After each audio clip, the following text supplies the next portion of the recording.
Good evening and happy One Shot Wednesday to everybody. Welcome to GrowedUpGeek Gaming. I am Manny, the GrowedUpGeek in question. Welcome to my channel where we host narrative and RP focused Dungeon Dragon 5th edition games. Tuesday nights we do our persistent campaign, Twilight Malediction. And on Wednesday nights, we bring you this fun little thing we started last week and will continue for the foreseeable future. One-Shot Wednesdays, where we do short narratives, gets its chance to mix it up, play with new people, get some guest DMs in here, so maybe I get to play with some of these fine folks every once in a while.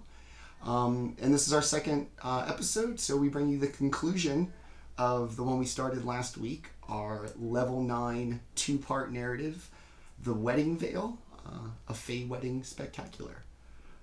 Before we get back into that, let's meet our amazing players who were so much fun last week, enjoying...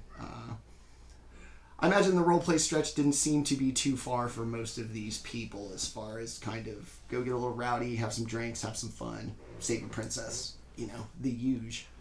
So we will start with one of our first-time players from last week playing our monk, who happened to have a fateful encounter with a wedding guest in particular.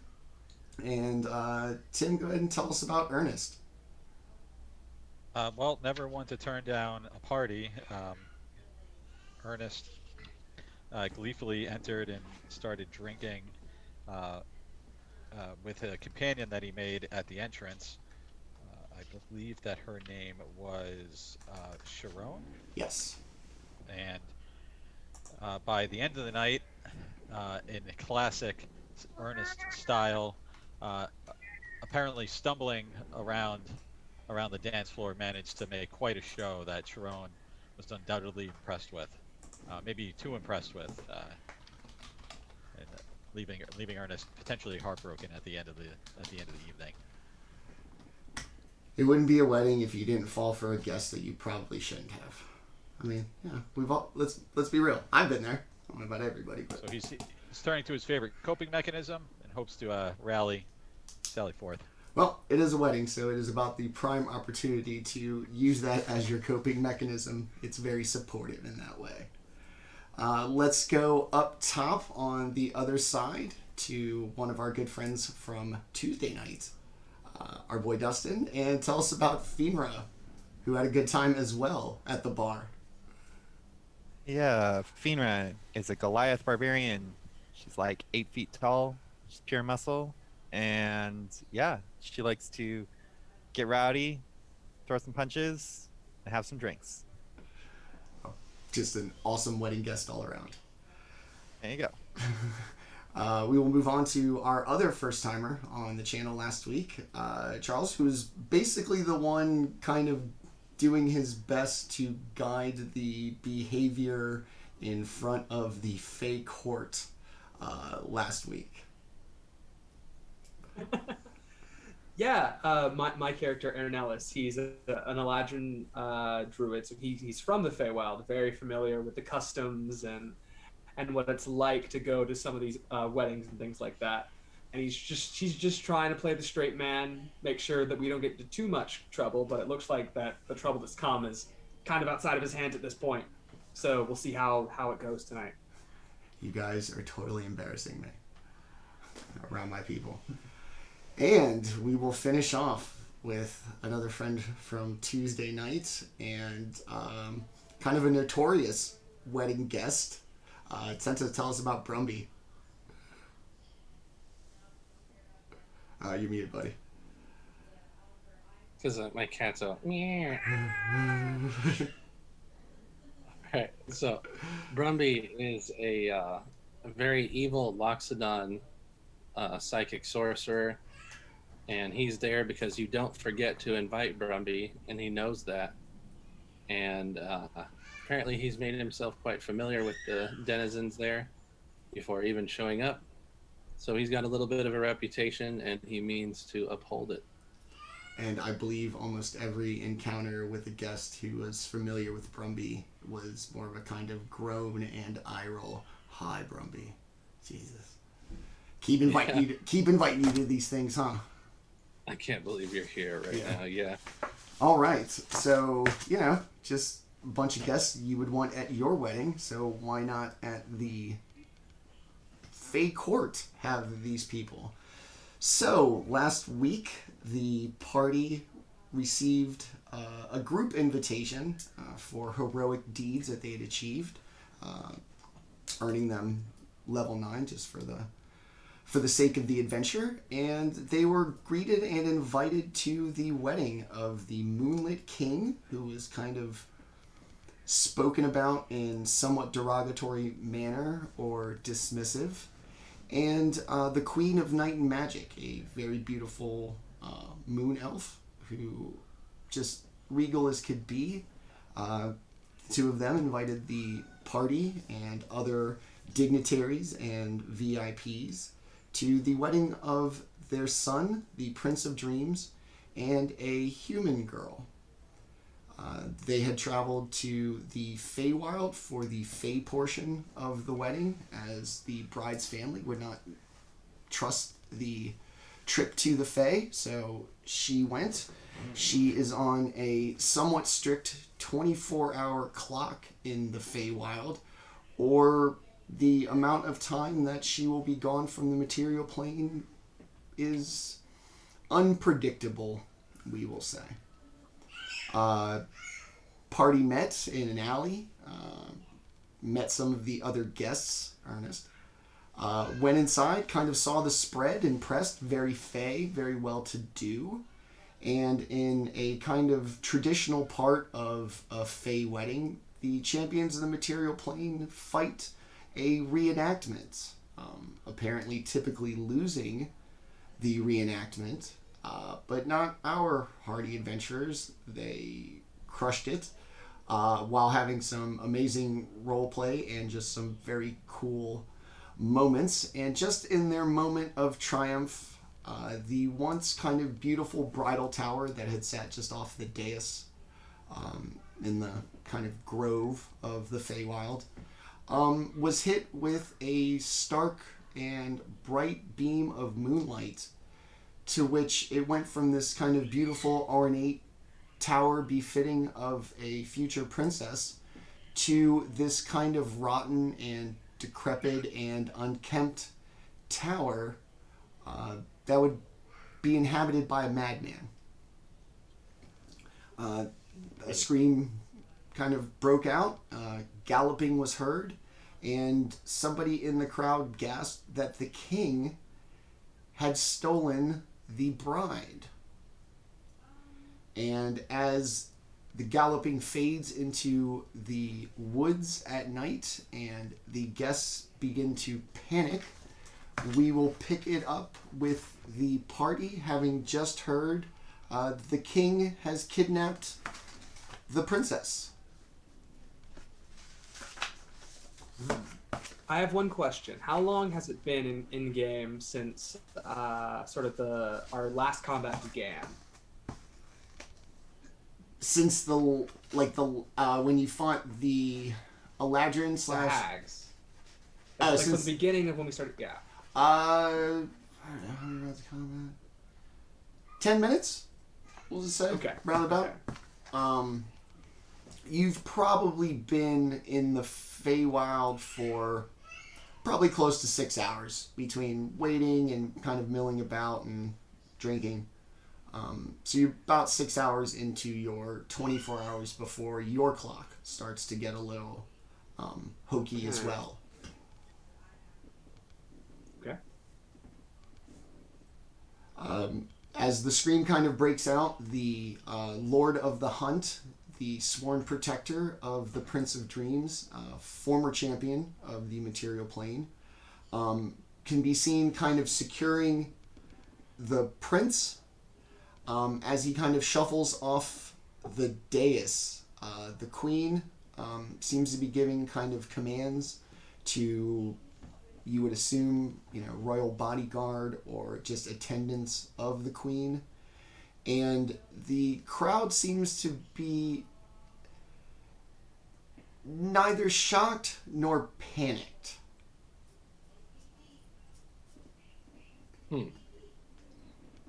Brumbie's gonna start laughing out loud. Finally, a fun wedding. The queen's gonna shoot you a steely glare. And if you're not careful, Brumbie, it will be your last Fey wedding. Brumbie kind of looks over like she definitely wasn't speaking to me.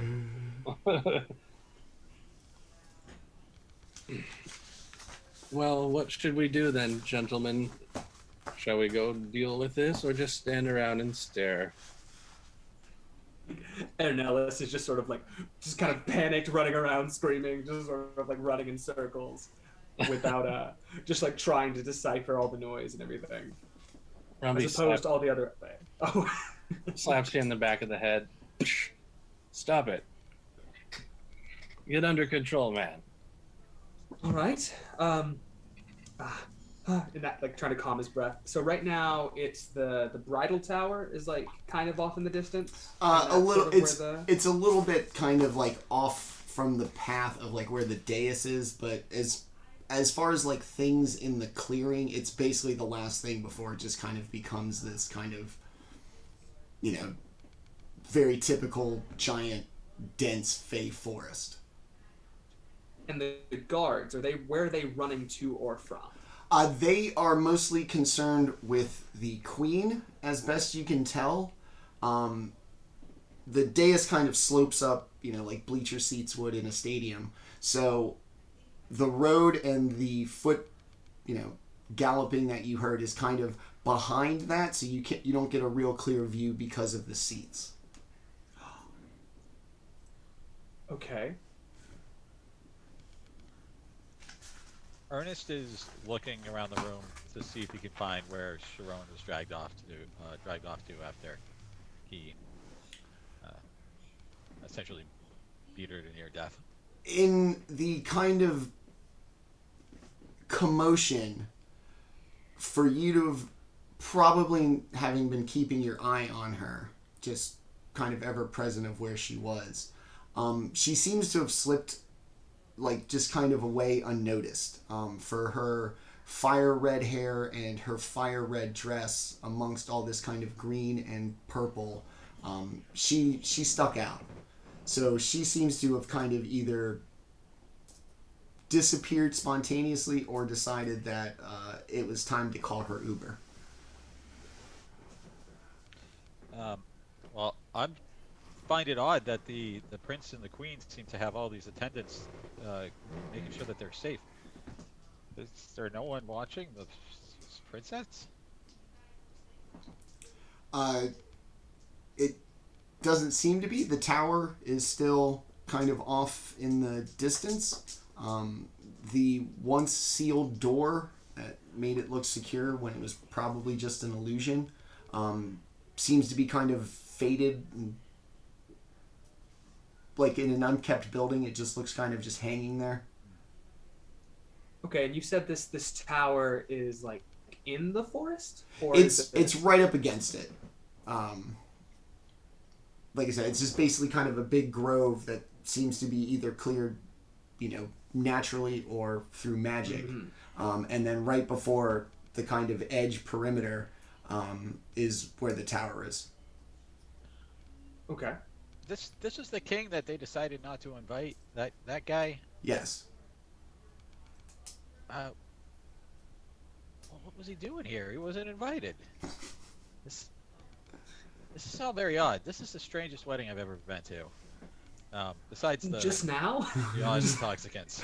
This is where it's crowned. It's peaked. Back in my pit fighting days, they'd hire me for weddings all the time. This is the weird part. Okay. I think we should investigate if the queen's covered and everyone else is covered, I think going to investigate that tower would probably be where we would be needed. Okay. I think I'll call it to the queen. I think I'll call up, Your Majesty, where would our skills be required, please? I'm behind you going, My Majesty.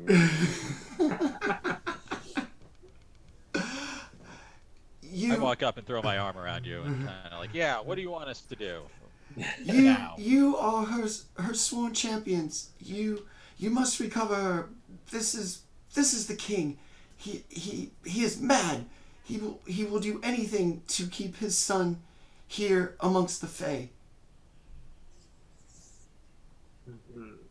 And by mad, you mean, or do you mean? No, not ornery. Yeah, daft. The first one. All the Okay. all the British vernacular for crazy that I have are those two things: mad and daft. That's all I got. Mental. Well, Better. I look over at Brumbie and I go, I've always wanted to have the title King Slayer. Let us go. Okay, why not? Brumbie starts kind of lumbering forward. If anyone gets in the way, he bumps them out of the way with his belly. As you kind of make your way towards the tower, the Lord of the Hunt kind of appears now by himself. Look, I know this is a big deal. And he's really going to need you to help get her back. He can't stay here anymore and deal with his father.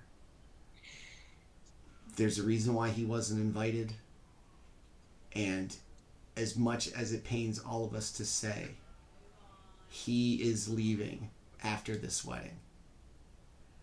And if we can't get her back, there will be nothing for her to leave for, and he will be stuck here forever. And we have no time to waste. He kicks in the door to the tower, and the inside is just like a room, not befitting of what the outside of the tower looks like.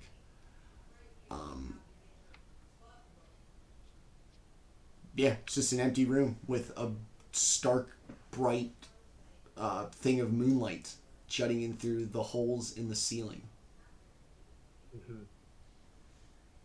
Ugly on the inside, isn't it? Is there a staircase along the wall or a ladder or anything that we can see? There's nothing. It's just a room that, if you didn't know it was part of the tower, you would assume it was like a storeroom or something smaller. How big are these holes in the roof? They're probably about 10 to 15 feet across. How high is the ceiling? It's about 30 feet. And how tall is the tower Probably from the outside? about 40. It's going to kind of go up Okay. in like a turret point, and the holes are going to be in the turret. Who knows nothing about architecture, so all of that could have been wrong. Are they like arrow slits, or are they? Like a, like your kind of traditional tower with the point. So Okay. the holes are in the kind of cone, Sloped peaks and then roof. Okay. a couple of feet above that would be the top of it, of the building. All right. Brumbie, in we go. Heads on in. As you step inside, the moonlight seems almost like blindingly bright, and it gives off a heat almost like sunlight. Uncomfortable. I kind of turn my head and use my ears to shade my eyes. Are you coming or not? I turn around and grab one of them with my trunk and pull them in. Whoever happens to be behind me. Yeah, I mean, you pulled me right in. I'm not paying Okay. Come on, attention Ernest. to what you're doing. So as you you go inside, same thing. This moonlight seems just absolutely blinding, even for it only peering through a couple of holes in the roof.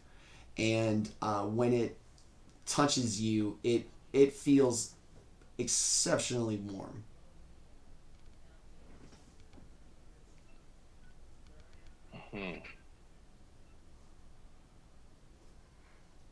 I am going to pull out from my tinder box some, just some tinder, some dry cloth soaked in light oil that I carry with me for starting fires on the road. And I am going to put it in one of the sunspots within the path of the light. Okay. Just drop it there if it's possible. As it kind of sits there, it obviously doesn't like spontaneously combust, but you do smell the kind of slow kind of smoldering of the fabric and the oil. And as it does kind of spark and eventually kind of catch to a flame, it turns to a whitish blue flame. Well, that's odd. Does anyone know anything about white-blue flames? Seems like these something's maybe focusing the light as it passes through the tower, strengthening its. And would Arcana come into play right now? I'd go with nature. Nature. I don't know a thing about that. Neither does the druid, surprisingly. Huh. Wow. I played with a cleric who was not proficient in religion before. Like, really? It's all mumbo jumbo to me, mate. I don't know. It's all guesswork, man. Yeah. The Hunter S. Thompson School. I don't know, man. Ernest is going to make a survival check Okay. to see if there are any natural hazards that might be lurking in the way. And it's a 19 on the die, so it's a 25 total. Everything seems not an illusion, but kind of deliberately set up to kind of look odd. And the moonlight just seems unnatural even for like a situation like in the Fey.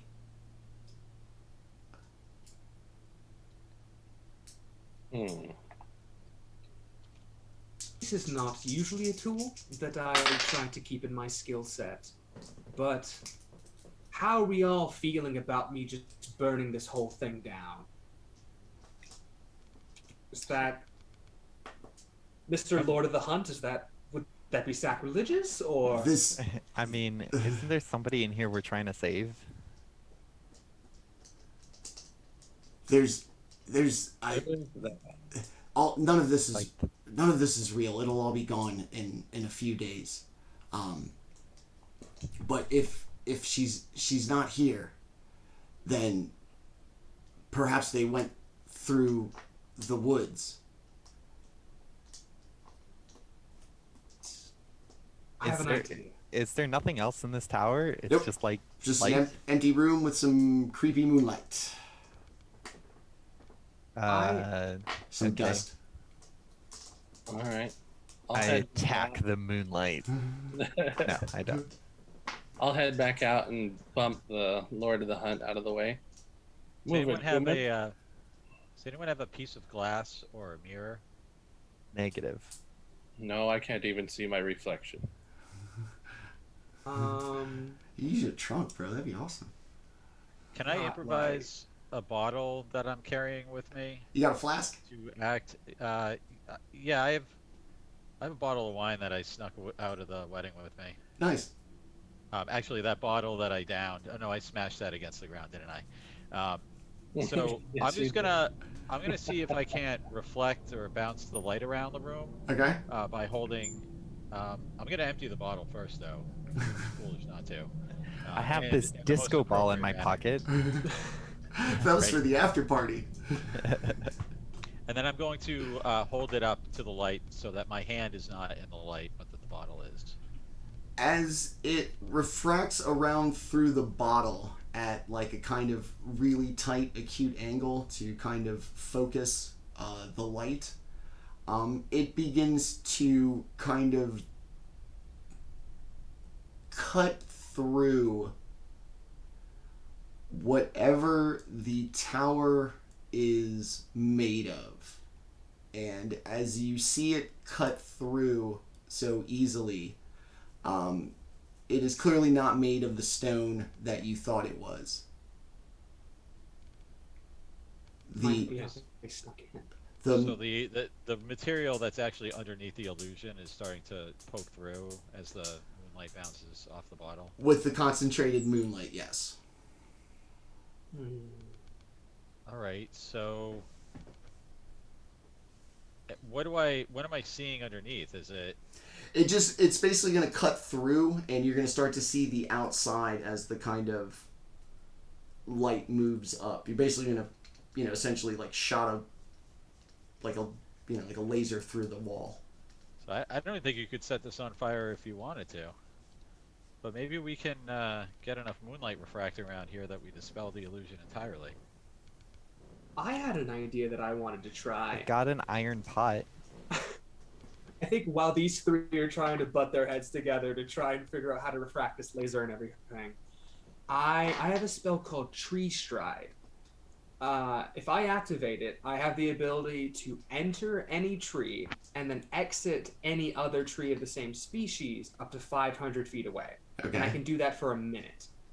And so being that we're in this forest, I think while they're talking, I want to drop my fire elemental. And I would want to try and cast the spell and do recon. And just like, for the whole minute, just like... Just basically... 1,000 feet. And Actually, what? You can make 500-foot jumps at a time? Using 5 feet of my on-foot movement, I can move 500 feet through the trees. So per turn, I can move like, 3,000, 4,000 feet. Okay. 3,000 feet, yeah. Okay. As Ernest starts to kind of cut away at the illusion to the tower, Hernelis is kind of make his way from tree to tree, scouting the forest, I guess, and every once in a while headed east or in an easterly direction, inland, essentially, from the coast. There are going to be these odd pockets of moonlight that it is still under the same moonless sky the forest is that you are in the grove, and just like over the tower, there are going to be these odd little pockets of moonlight that seem to kind of stretch off, like one here, one there, one here, kind of just off almost into the horizon, heading east. Okay. So yeah, before my spell drops, I'd want to end up back at the tower, sort of like out of the tree, and then tell everyone like I've been looking around, and there's this, whatever Hernelis would have seen. There's moonlight into the forest. I think we'll have to go in and follow the trail from here. The Lord of the Hunt looks up. It is him. He took him into the Moonlight Grove. Mm. He won't let his son go. And he looks all dejected as his heart kind of breaks for the prince and what he's had to go through with his father. Yes, emotions. Where is this Moonlight Grove? It is east through the forest. It is only accessible by a madman's riddle or a fool's folly. Well, luckily for us, we've got a madman. I say as I shake my ears. At least two around. fools. At least. We are fit for this. Head east through the woods. Do not trust all that you see. Do not meet all that greet you. And if nothing else, hurry. If the princess is not returned to the prime material plane in the next few hours, she will be unable to go home to the life that she knows.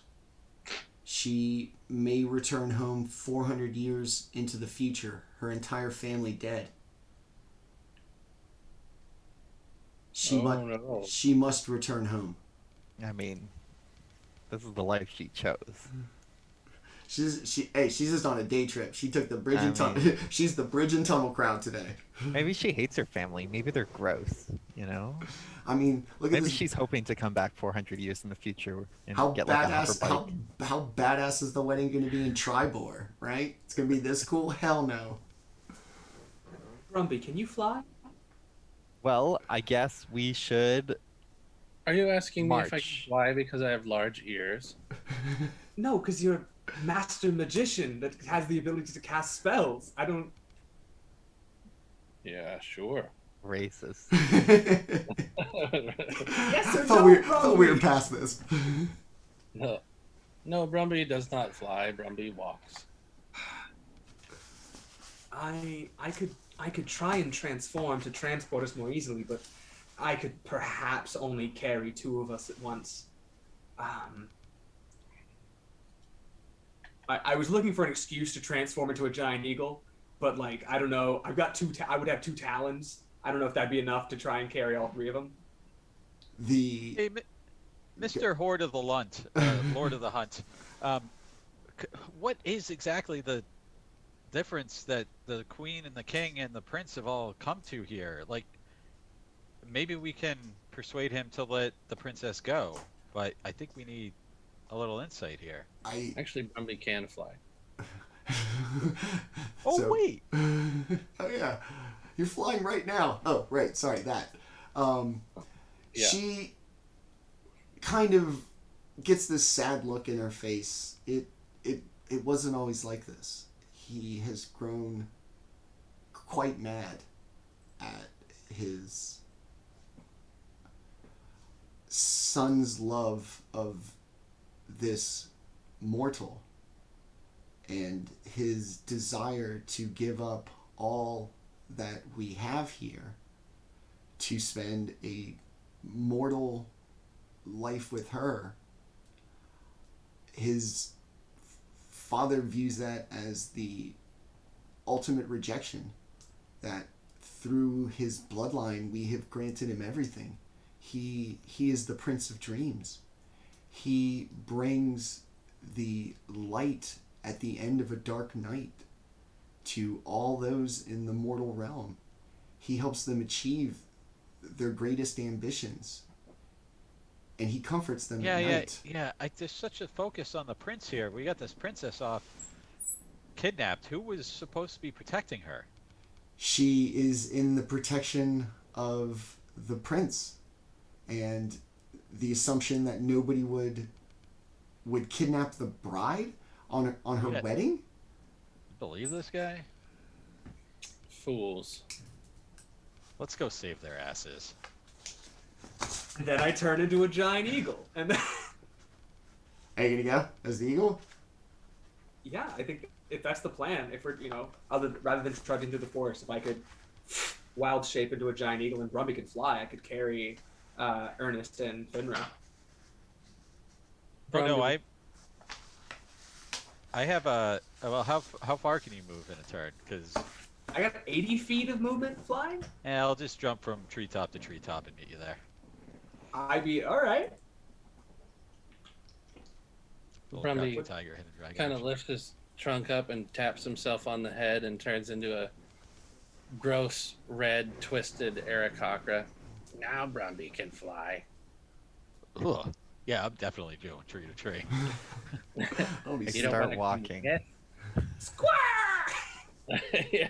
I just You don't gesture at wanna come Fynra. with? I'm just like, Put my beak right in your face. You don't want to come with? It can actually move pretty quickly. pretty agile for I could somebody move, to take like I could 30-foot move 80 strides. feet per turn. Wow. If they're not agile, it's more just like lumbering in large Angry strides. stomping, large stomps. As you kind of set off on, essentially through like a clearing in this dense trees that's just this kind of winding, it's not even really a road, it's more of a path. The Lord of the Hunt is going to give whoever's first in line, he's going to give them a magic, or he's going to give them an hourglass. One Shine of this. us doesn't have hands anymore, so Shine this in the king's moonlight upon the rescue of the princess, and we shall be there. I cannot allow the prince near his father, and I must protect him should he be next. But once the king has been vanquished, then signal us so that we may reunite this couple. and he takes it with his nasty Aarakocra claw. Oh, I will. I'll summon everyone. Everyone. And as you kind of and as you head out like through the clearing in the trees, the every so often everything that you pass by seems to just kind of all blend together and look alike. You come to a fork in the road, you swear you've come to it before. A certain oddly shaped tree, after a while you swear you've seen it before. And every once in a while you hear this maniacal cackling.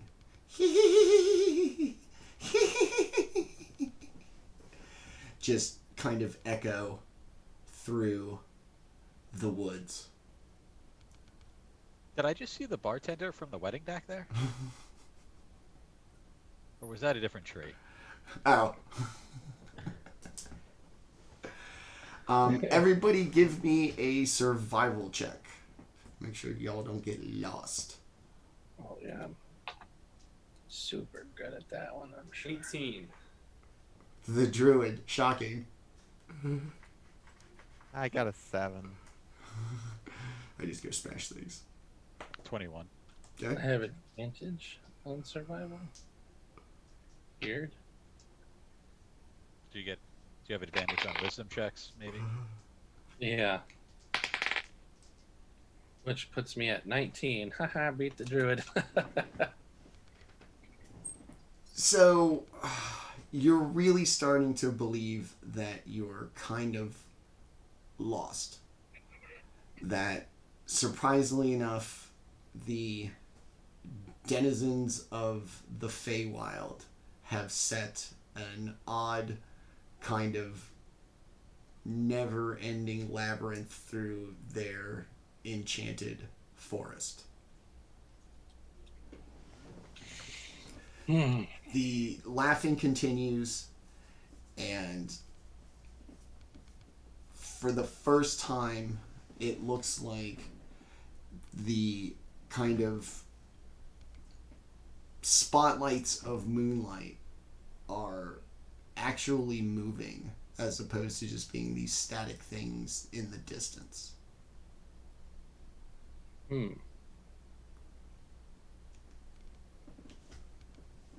Fly towards the source of the light, or as much as I can perceive the source. It seems to just come like straight out of the highest parts of the sky, and even kind of from above the trees, you get the same kind of sensation of movement and time elapsing, but not really going anywhere. The scenery all looks the same. Everything just kind of seems to stretch on almost endlessly. And the only thing that has changed over the last couple of minutes is the cackling has gotten a little more frequent.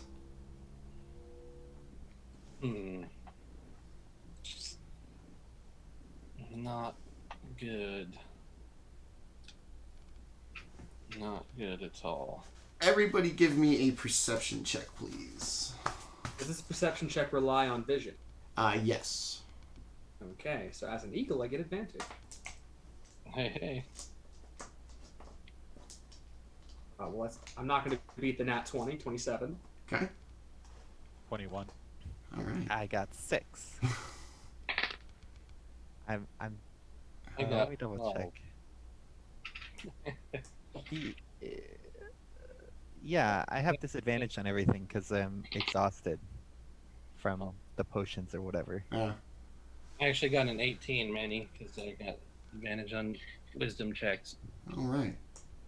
Out from behind one of the trees, this odd-looking Eladrin, not sharing the very kind of slender and striking features that they typically have. This one's an ugly-looking elf. It's covered in moss and trees, and if it's not for its whole natural elf aesthetic, you probably wouldn't even know it was an Eladrin. Welcome.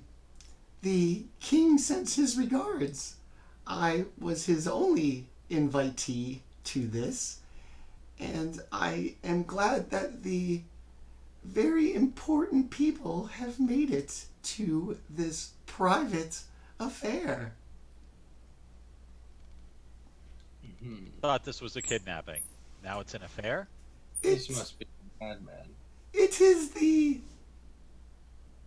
pageantry of weddings that are so fun, as well as the unpredictability. The bride showing up missing. Who would have ever seen that coming? Not them. They dismiss His Majesty. They think him a madman, incapable of anything. He will prove that he is quite capable to take back his throne and to have his son sit by his side and rule after his death.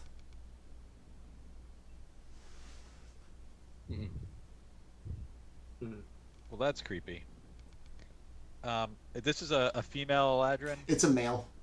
Oh, it's a creepy boy. Okay. He's just gonna pick his teeth with one of his long kind of branch-like fingers. Flick it off. Just rubbing his back up against the tree. Which way to go? Which way have you been? You'll never know. Through this way, we earn our place at the table.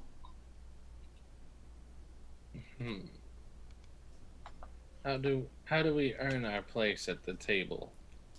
Well, I'm tired of trifling flying. You just must take it or earn it. And he's going to stand there, and his little kind of almost pretty ornate, natural-looking sword. All the brambles are kind of going to go into his leg, kind of shoot up his arm, and reform out of his hand. You could take it from His Majesty's royal servant, or you could earn it out there. And he just points to the kind of endless forest before you. One does not seem to be going that well. The other one, I assure you, will not.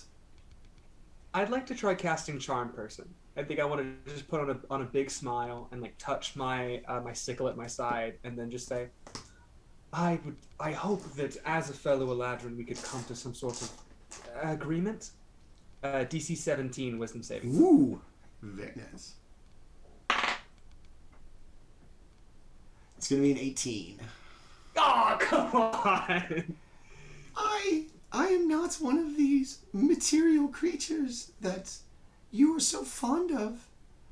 I am pure Fey. I belong here. This is my home. I shall stay here, and so shall the prince. Hmm. Um. Well, if the entry fee to this wedding is defeating you or defeating some unknown goal out in the forest, I say let's go to work, boys. Oh, I Very, forgot. very well. Sorry, Got it. I would have had to drop my eagle form to cast the spell, so just so that's on the table. Like, I forgot about that, but yes, I am. You come plummeting out of the sky. Ah! I'm all right. Also, I'm okay. you're an Eladrin. You would know that you would have like Eladrins have advantage against being charmed. See, my character would have known that, but I forgot that Fey get advantage on saving throws against being charmed. I will not metagame. All right, so everybody roll for initiative against this lovely gentleman. Ooh. I got a Lovely. I got a Kelroth roll there. Ooh. I'm burning all the nat 20s, guys. Ugh. The Kilroth. I got a 3. 27 for Ernest. Woo! Snap, Ernest. Let's get a +8 initiative. I went Snap, yesterday. crackle, pop. Hernelis, you got what, like 20 something? 23. Ooh. Nice. Fynra? I got a 14. Okay. Brumbie? Brumbie got a 7. I choose to go last. Strategic advantage. All right. He just kind of stands there cocky and defiant. Picks his teeth again with the end of his sword. And kind of just stands there giving an expectant look to Ernest, who is first to act. Creepy. Okay, so But creepy. Punch him in the dick. That's, of course, any monk's first priority. yeah, I am going to run right up to him, but I want to do something a little bit different than punching in That's plan B. any area.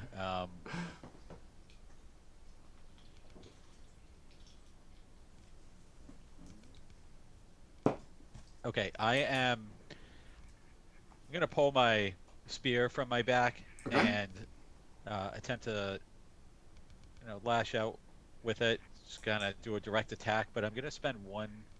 Oh no, not do that yet. So I'm gonna make the attack. Oh, shoot. Sorry, Yeah. I played last night and I was using Roll20, so it's taking me a moment here. This is weird. The attack section doesn't have my spear listed, maybe because I don't have it equipped. Right. Dang, there we go. Alright, +7 to hit. It's a 23 to hit. It does. Okay, I'm going to spend a key point to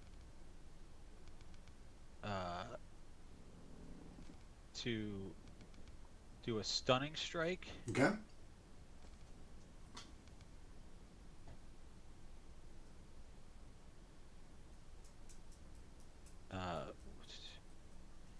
He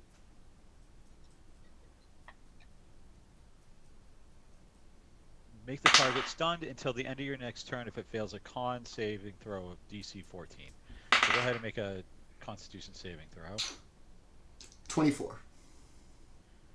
All right. So that hits.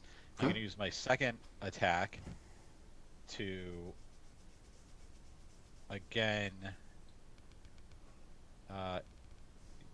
use the spear. You know what? No, I'm going to drop the spear. I'm going to punch him and use the bonus action, use Flurry of Blows. Alright.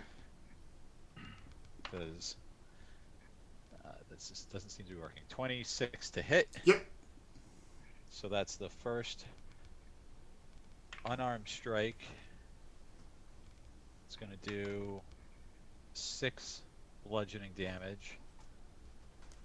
Alright. And then I'm going to make 2 more with Flurry of Blows. It's going to be a 20 to hit. Okay. And a 24 to hit. Yes, on both of them.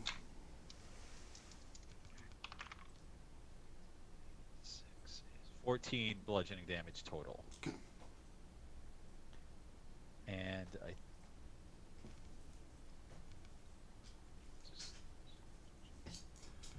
As your check. Go I ahead. think we're going to be able to take a step back, but I need to confirm.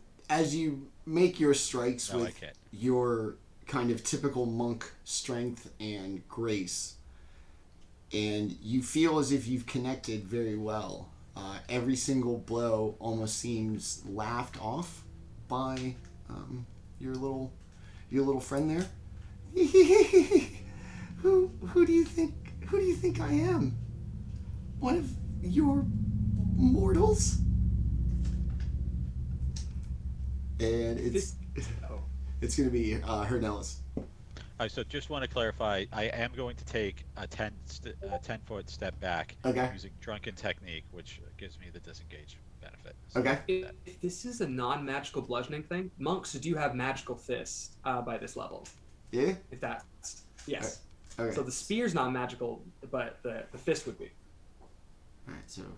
And where is that spelled out? Probably in features and traits.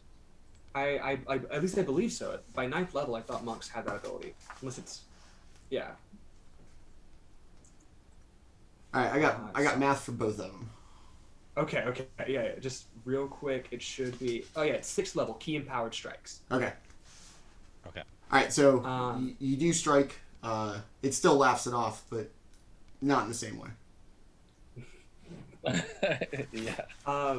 So the sword that this Eladrin creature is like kind of juggling around in his body, what is it made of? It looks like tree branches and, like you'd expect of something of the Fey. So it's not made of metal. Okay. No. Okay, that messes with my strategy a little bit.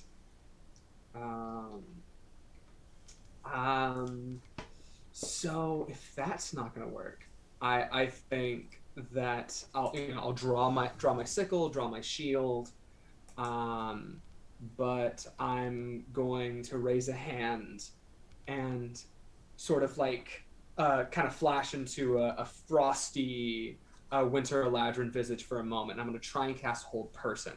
Okay. To try and get him to freeze. So that's going to be another DC 17 Wisdom saving throw. He's going to fail with a 13. Okay. So yeah, he is now paralyzed. Okay. At the end of his turn, he can make a Wisdom saving throw again to try and break it. Okay. But otherwise, yeah, for all intents and purposes, frozen in place. And the DC's what?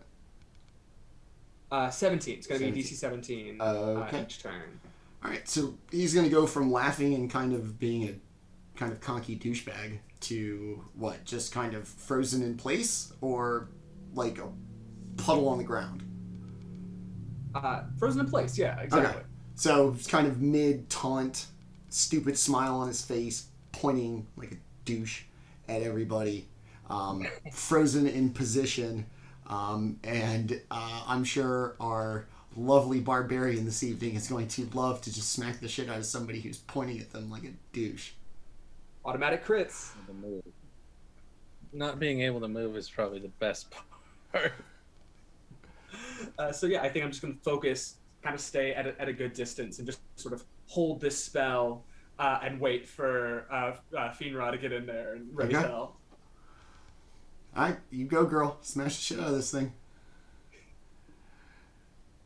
All right. I have a slight look of disappointment on my face because I prefer my victims to be moving, but I will nonetheless chop this elf boy. Okay. advantage on your attacks.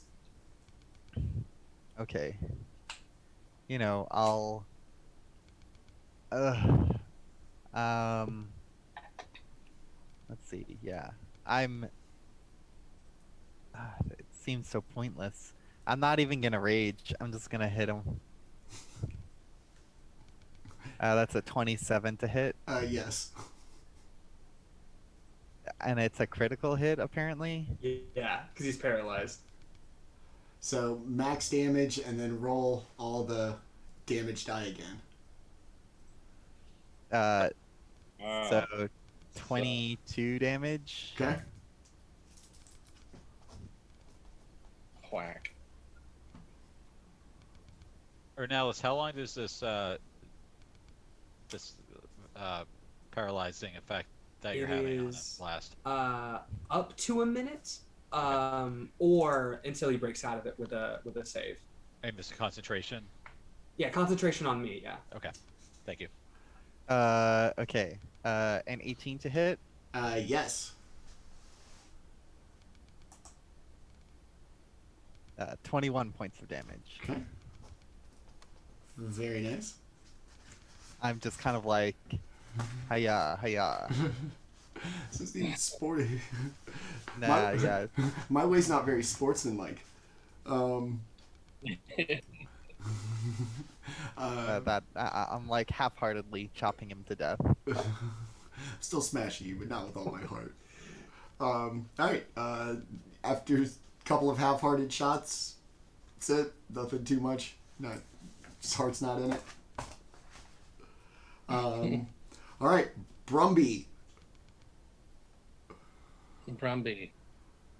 Brumbie's eyes start to glow, and he whispers something that only the Eladrin can hear, and the Eladrin needs to make a will save of 19.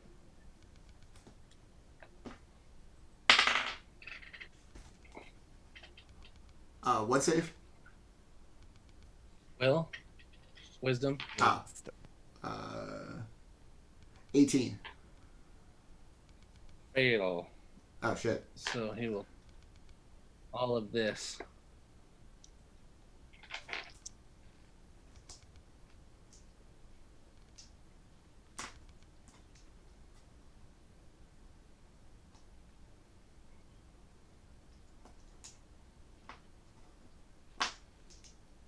So 25 psychic damage. Ooh. Okay. Is there more? And normally he would move as far away from me as he possibly could, but doesn't look like he can.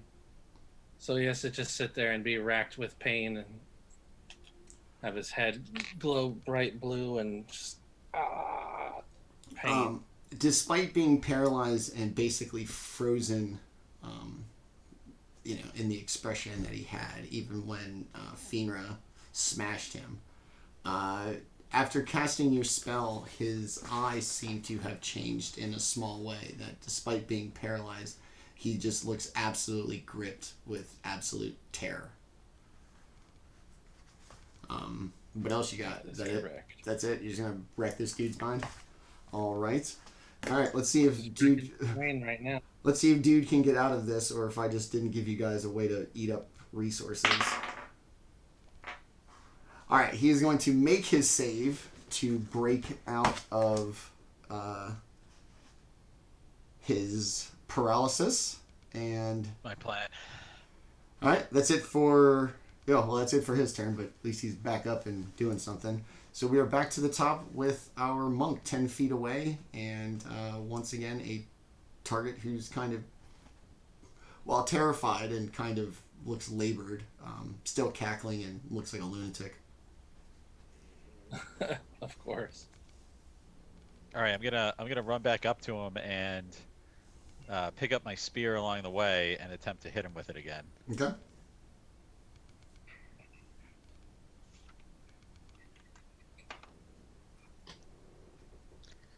I don't think this is gonna hit.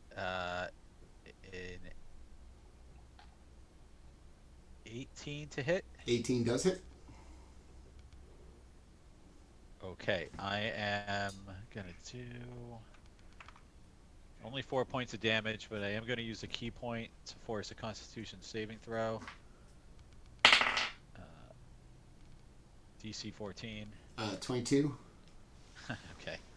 God, that's a waste of a key point. I think that's the last time I'll try to do that. And I will, again,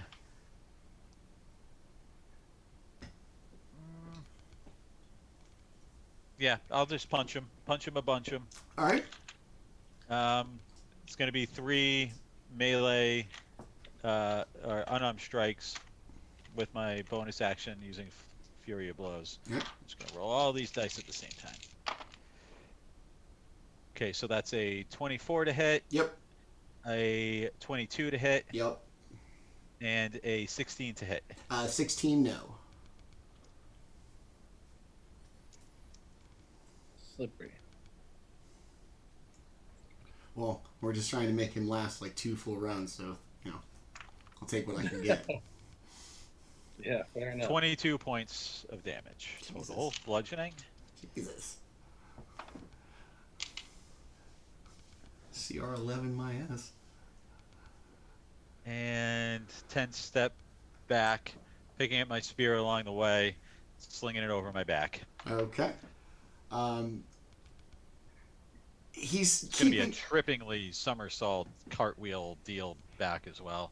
he's keeping up a good facade of the kind of air of confidence and air of douchebaggery, as it were. But you can tell he is not as confident, doesn't look the same in the eyes, doesn't have the same kind of sharp posture, is really starting to kind of not be doing well. And we are to Hernelis. Okay. So yeah, having seen him break out of his stupor and about to come back at us, I mean, I had the option of trying to put him back into it, but I think the more fun option. I had the one thing that I was going to do if he stayed in it, but assuming everyone is still good on health, and this is like a good decision to make, I will. Yeah, let's just do that. I'll step back. So again, at a good distance, 70 feet away or so, and then just like out of my sickle, I'm gonna upcast Scorching Ray, 4 rays of fire. What? Yeah. You guys know that's only halfway through this episode, right? I'm just saying. You guys might got more combat coming up. I throw my throwing axe, bro. Okay, right, so 4 attacks. Okay. First one's an 11. Nope. Second one's an 18. Yes. A 15. Nope. And a 22. So 2 of 4. Okay, so with 2 hitting, that's 11 fire damage. All day? Sometimes, yeah. See, Wow, okay. that's my turn. There you go. Wow. All right. Full of sound and fury, signifying not much. Despite the elaborate use of fire and a fire spell, it hits and looks really impressive, but in the end, it gives off nothing more than a smell of a leaf that you burned under a magnifying glass. Ooh, trash talking. Look, man, I got something. This was supposed to last a lot longer. Thank you, hold person. Fynra, he's awake now. You get a little satisfaction of smashing him while he sees you. I mean, how does he look? Not well, but he's riding that ego to the end. My man is still kind of like dancing and looking, kind of trying to keep up. He's trying to keep up the positive front. I mean, if he wants to die, I guess I can kill him. I'll attack him Okay. with an attack. Hiya! Oops, that's the wrong. I rolled the wrong die. Whoops. Hiya! That's my line. That's oh, 1 second. Ugh. I'm doing it recklessly. That's a 16. It does not hit. Okay. And a 20. That does. Ooh. That's 18 points of damage. Jesus. Chop. I'm still not raging or anything. Very half-hearted. Yeah. Such an it doesn't feel like a challenge. I'm just not, my heart's not in it. I'm just killing for the sake of killing now, not for the thrill of the hunt. Smiler the Defiler feels somewhat hurt by that sentiment. Yeah, take that. The real damage was the emotional damage I took along the way. All right. I need that shirt. I'm going to see my therapist about this. All right, Brumbie, I imagine the math is pretty much on your side. Dude's not going to get to act, so... Okay, 16 intelligence save. Yeah, not 20. Oh, yeah? One more time, then. Nat 20 again. Oh! Hey. I know. What a... I feel great. I get to live like for one more. I get to live for one more person, and I burned in the universe two nat 20s. Thanks, universe. Brumbie forever remembers this person's face. Smiler the Defiler. Mm-hmm. He's gonna laugh. Not the first time. He thinks he's smarter than every one of you. For nailing that intelligence save. Twice in a row. Twice in a row? Oh, well. All right, Smiler is going to cast a new favorite spell of mine, Otto's Irresistible Dance. Oh god. Oh boy.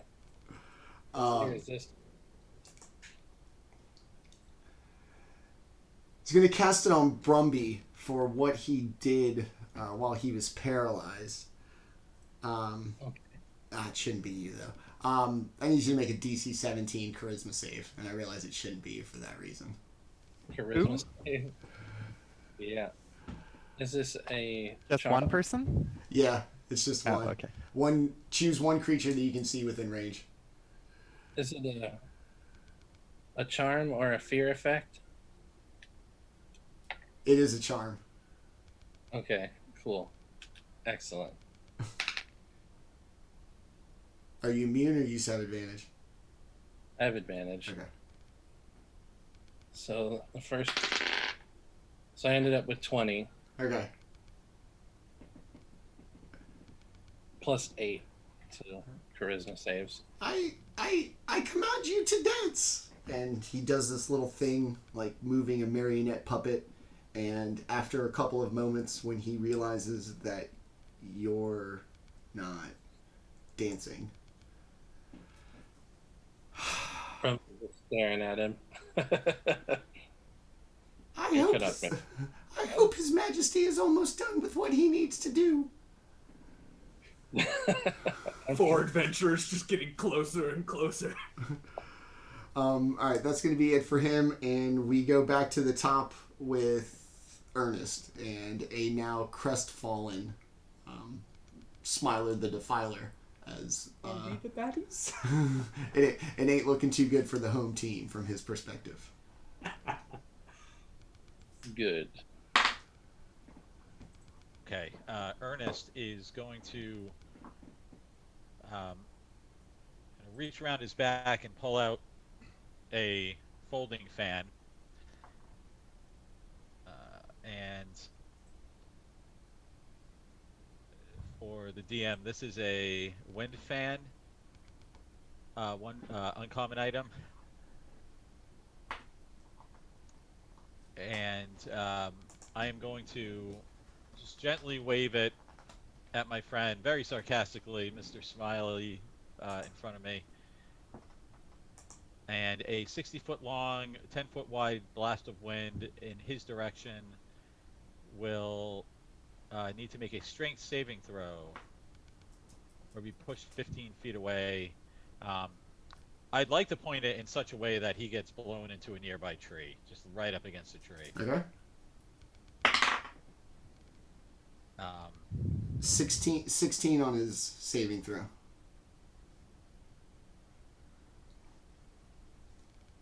I guess it's a. What's the DC?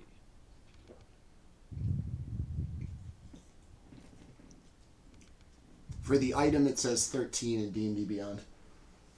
Okay, so he saves. Okay. I'm looking at it on roll 20, and it's All of his leaves and everything blow like in a gust of wind. You won't be rid of me that easily. And he cackles away and then kind of coughs a little bit. Starting to kind of like this guy.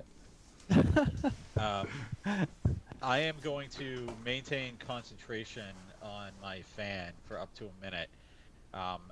And I am going to run up into the trees.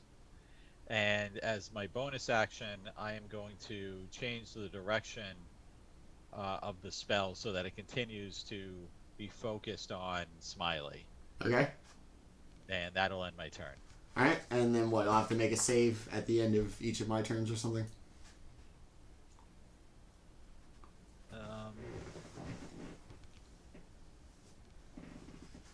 I believe so. Okay. But it might be on my turn.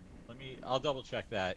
Okay. While the other players are going about their Alright, so the gusts of wind from your kind of geisha fan are blowing his branches back and forth. Some of the leaves are now coming loose from him. Yeah, not looking too good. Hernelis, save this poor woody boy from his misery.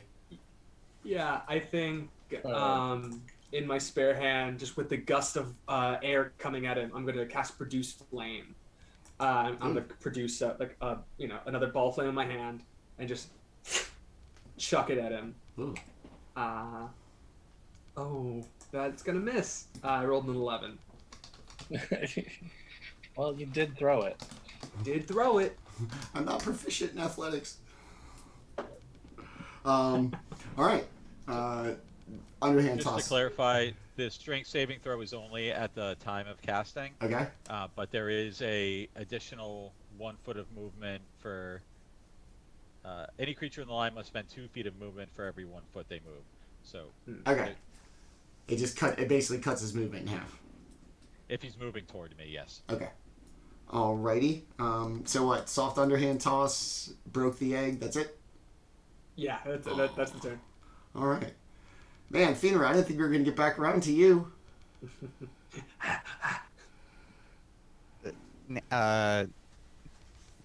Does he look like he still needs chopping? Like, does he want to fight? He's alive, dude. Chop him. Yeah. All right, Yeah. I'm chopping him. Bound by duty to his mad king. Okay, well, You've all had. I'll madly chop him. We've had crazy bosses. A 28 to hit. Yeah. Good. Hiya. I can't see it. Oh. 11 points of damage. Okay. Again. 20 to hit. Yes. Hiya.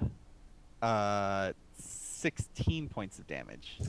And tell me how you finish Smiler the Defiler off. I go in with a fake, and then I chop him in the belly. When he's reeling over, I chop his head off. And it's gonna kind of, as you separate his head from his body, everything that was like kind of green and vegetative is going to kind of wither into this white, just withered kind of lifeless form, and almost like kind of collapse under its own weight of like dry vegetation, and then just kind of scatter like ash, especially caught up in Ernest's fan. Just a big puff of ash blown into the woods. And as it does, the path through the woods becomes perfectly moonlit all the way down. And somehow you hear the cackling again. You're almost out of time. You better hurry. I hope you don't get lost. And the cackling continues and fades, kind of like moving almost down the moonlit path into the woods.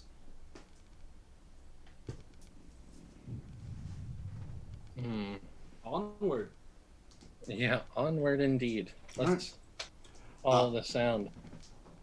The cackling starts to sound like it's coming from actually like all around you, not just in front of you, even to the point where it seems like it's literally right behind you as you walk. And as you continue on for, it's the Feywild, so who knows? The once kind of lush and beautiful, very stereotypical Feywild kind of trees have slowly turned into this kind of white, knotty, almost like dead and hollow trees as you kind of continue on. Eventually, the grass and everything goes from a lush green to a kind of dull gray to eventually a bright white, as if almost covered entirely by snow. And with the bright moonlight on the ground is almost blinding in the darkness of the forest. Well,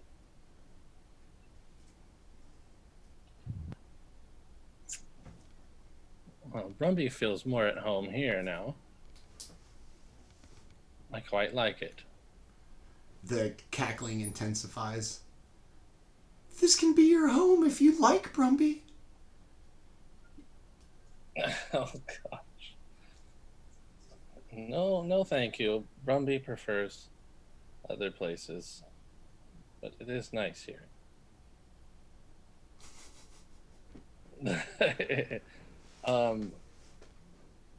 This is starting to get frustrating. Burn everything. Look at... Oh. Say no more.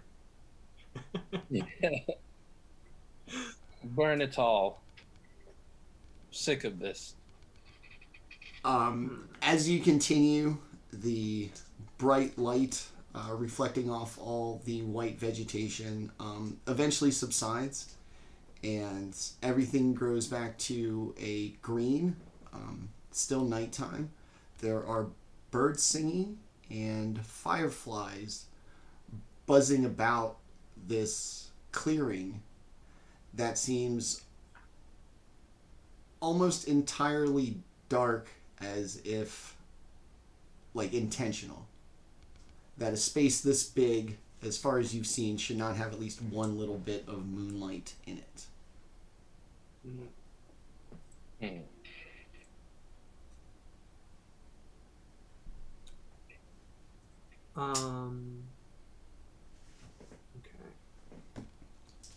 The cackling now, instead of being in isolated places, either in front of you or behind you, seems to be basically enveloping and encircling this entire grove, as if whatever's making the sound is sitting just back in the tree line, laughing.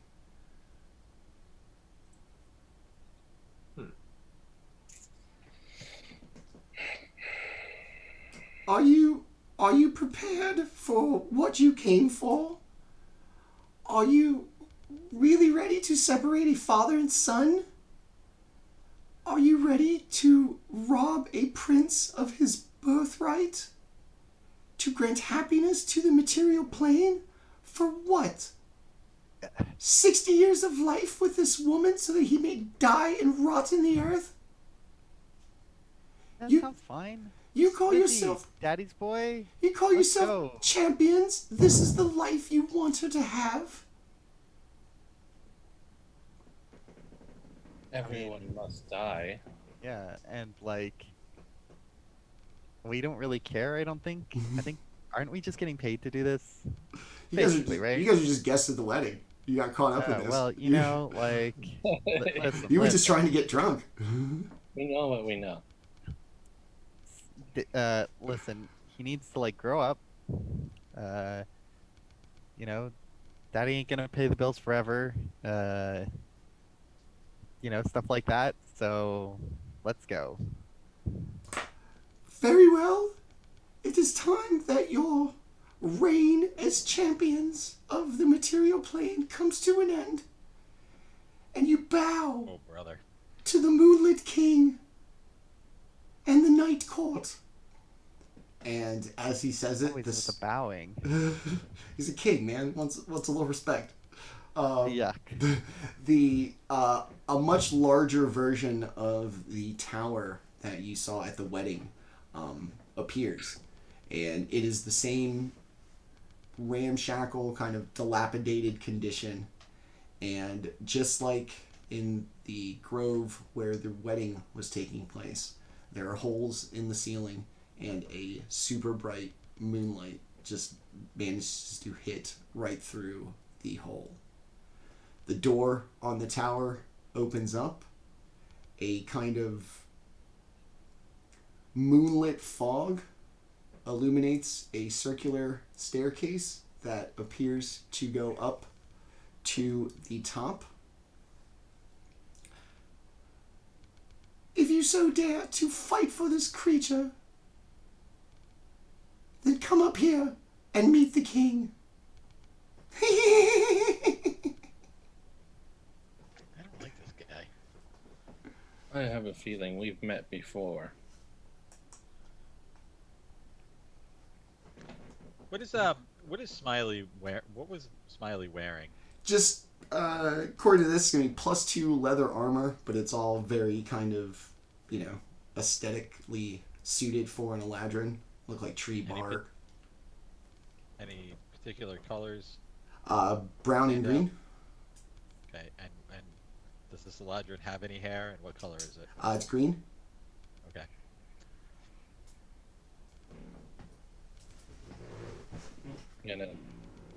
Well, maybe the best thing we can do is share a drink with this king that no one seems to actually be subject to, other than the weirdo over there.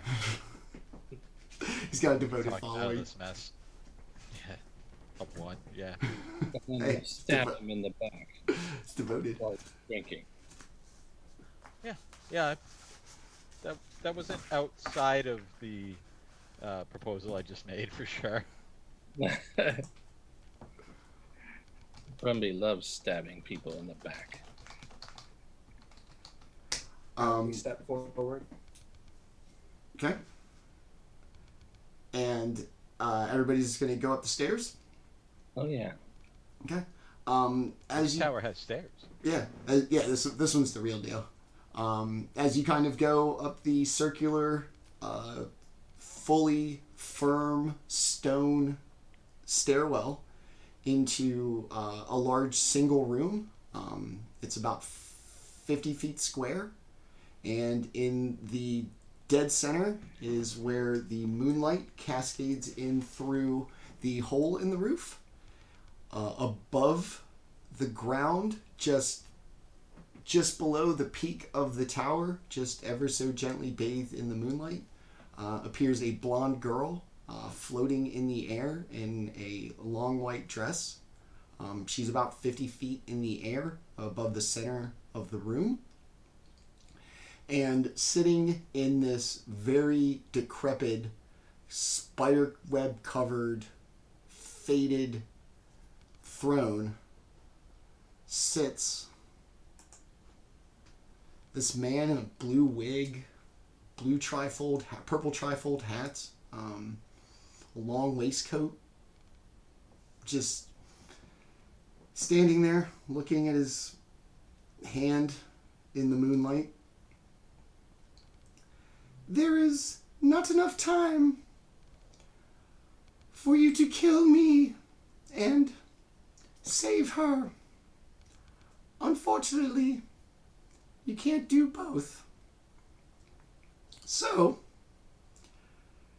take your choice. Let me have her for a few more moments, and nobody has to fight.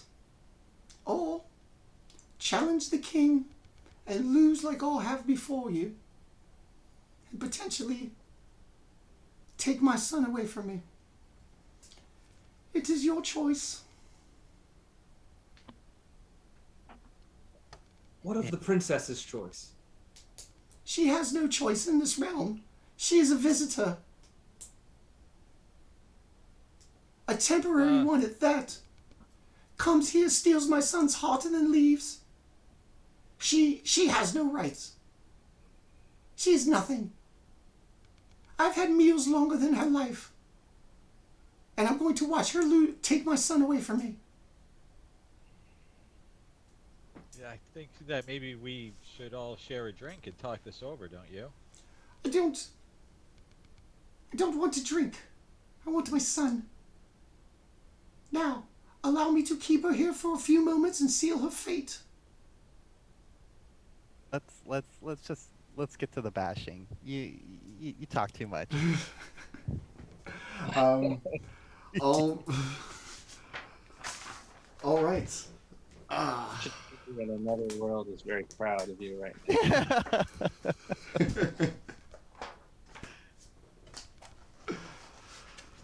All right.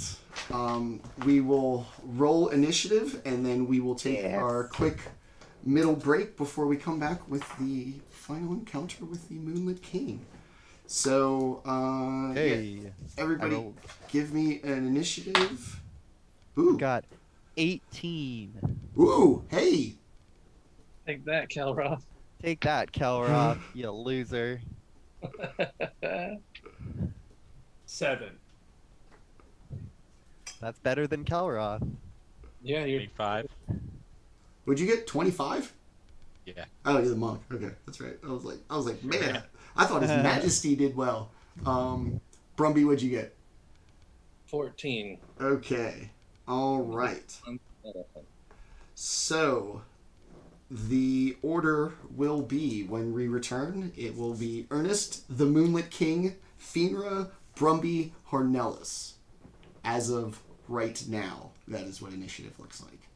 All right, it is 8:33. We will take our midstream break right now. Be back in a couple of moments with this massive and possible conclusion to this little adventure.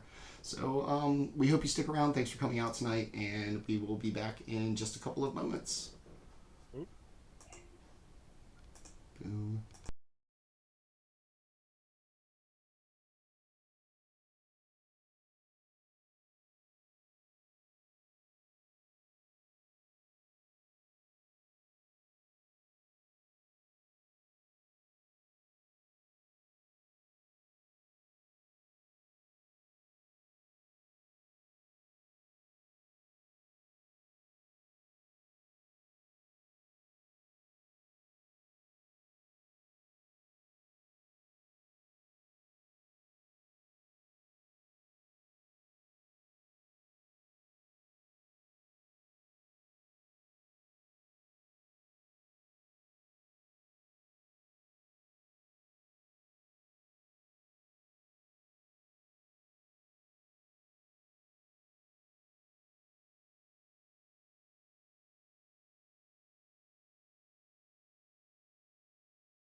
All right, we are back from our little break. Everybody, at least in the real world, physically refreshed before their resource-drained characters fight the Moonlit King.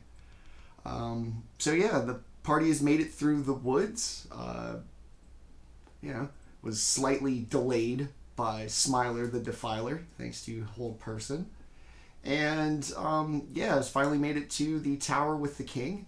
The princess, appearingly, floating 50 feet above the center of the room, basked in a ray of moonlight through the hole in the ceiling. The king, sitting at one end of the room, on this decrepit throne, also basked in moonlight, just kind of being weird, like a madman. And he stands up, and as he does, the moonlight that emanates 10 feet from him in any direction follows him everywhere he goes. Very well. Time to see why I am the king. And Ernest will be first to act.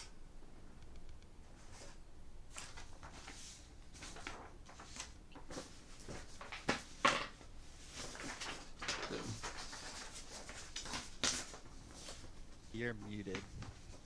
Oh. Thank you.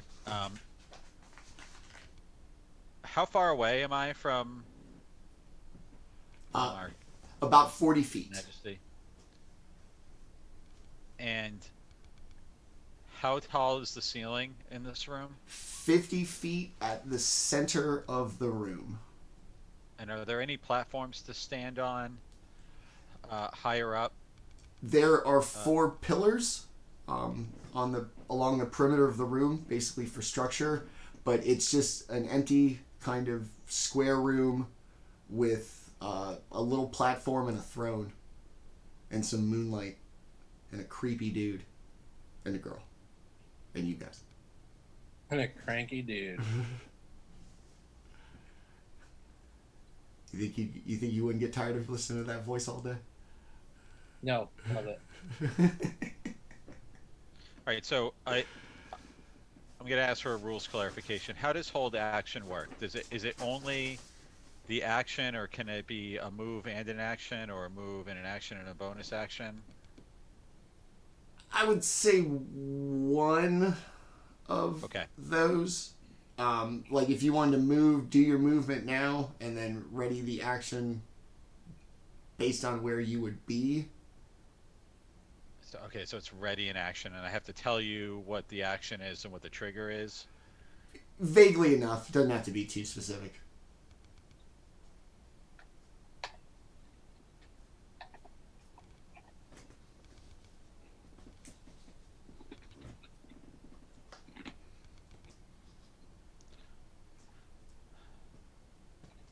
Okay. Apologize for taking a moment here.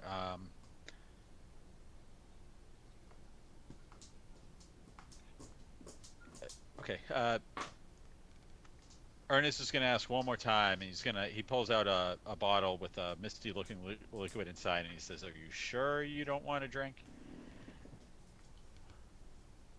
Her life and my son's becomes ever more mine.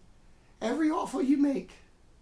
The only way to give him what he wants is to take it from me. All right. I run up before he even finishes and punch him in the king dick. All right. Woo! Yeah. That's of this. And I will use a key point to do Flurry of Blows as a bonus action. Okay. And it's going to be a comp. Oh, wow. Oh, no. Oh, no, you. Oh, no, me. Does a 17 hit? It does. Okay, does an 11 hit? That does not. So that also means a 10 doesn't hit. It also does not. So one of these lands and is going to do 13 damage. Okay. Are you only making 3 attacks on a flurry of blows?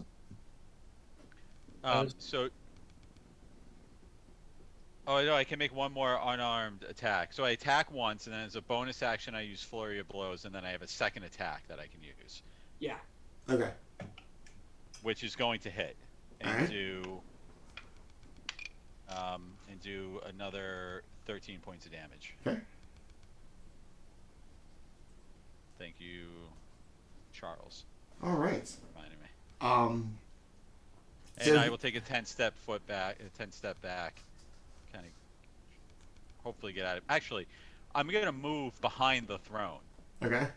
He's gonna kind of like duck, and then do his whole like wibbly wobbly, somersaulty, cartwheely, trippy thing, pratfalling Charlie Chaplin style until he's behind the throne. Okay. The throne would be about chest high, so I'm gonna give you half cover, being back there. Cool. All right. All right. Shit. Hold on. I don't know what I did with. King was a commoner and had 1 hit point. He died instantly. Yeah. All talk. Hold on. I lost a piece of paper. I had y'all's initiative on. Oh, cool. It's on the other side. Nope. Hold on. Ah, there it is. Stupid book is in the way. Alright.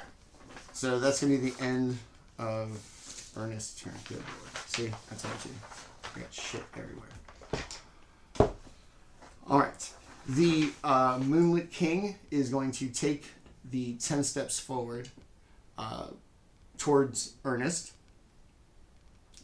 It's going to need to... it's going to make the light around him very much brighter, which somehow makes the rest of the room darker. And the darkness is going to reach into the light immediately in front of him and begin to try to strangle Ernest. You need to make a dexterity saving throw, please. Okay.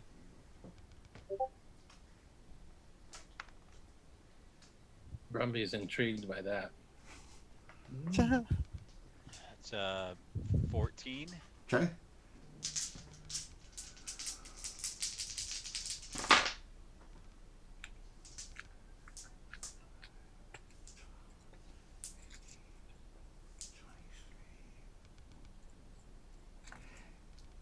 Hold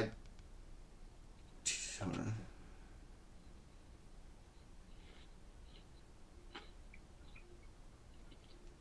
You're going to take 12 psychic damage, and your movement is going to be reduced by 10 feet until the end of your next turn. Man, you got the slow feats.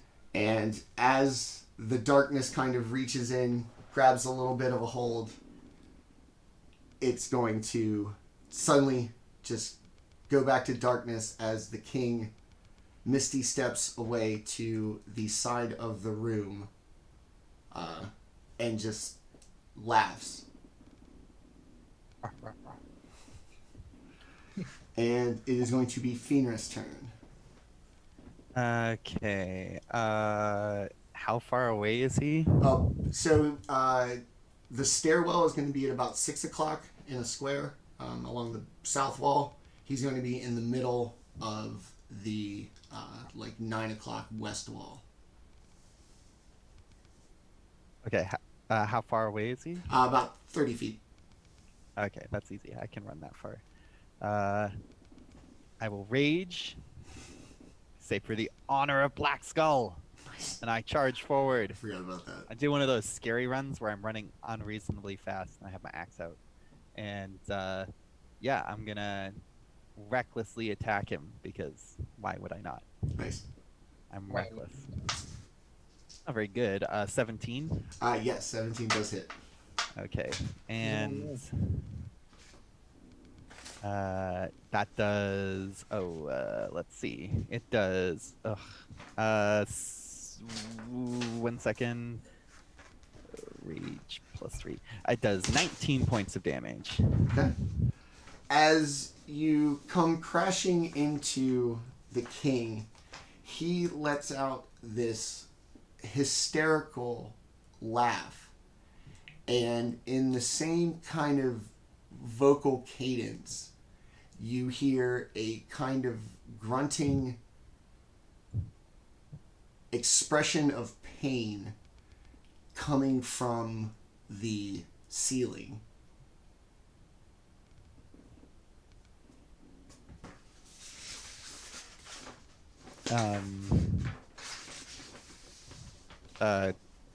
I hurt the ceiling.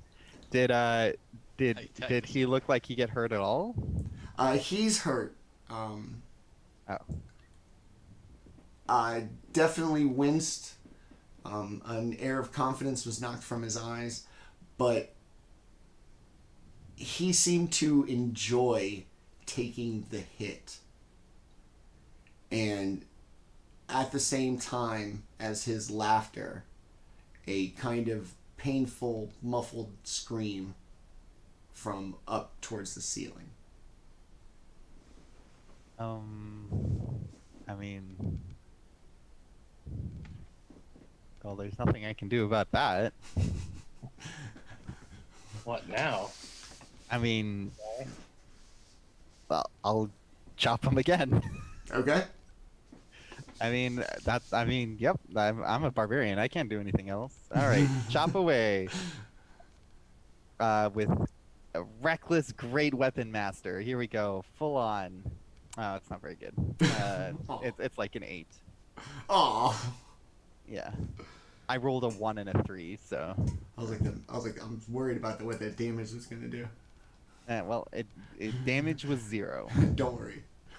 It's gonna be... Okay, that is my turn. Sorry.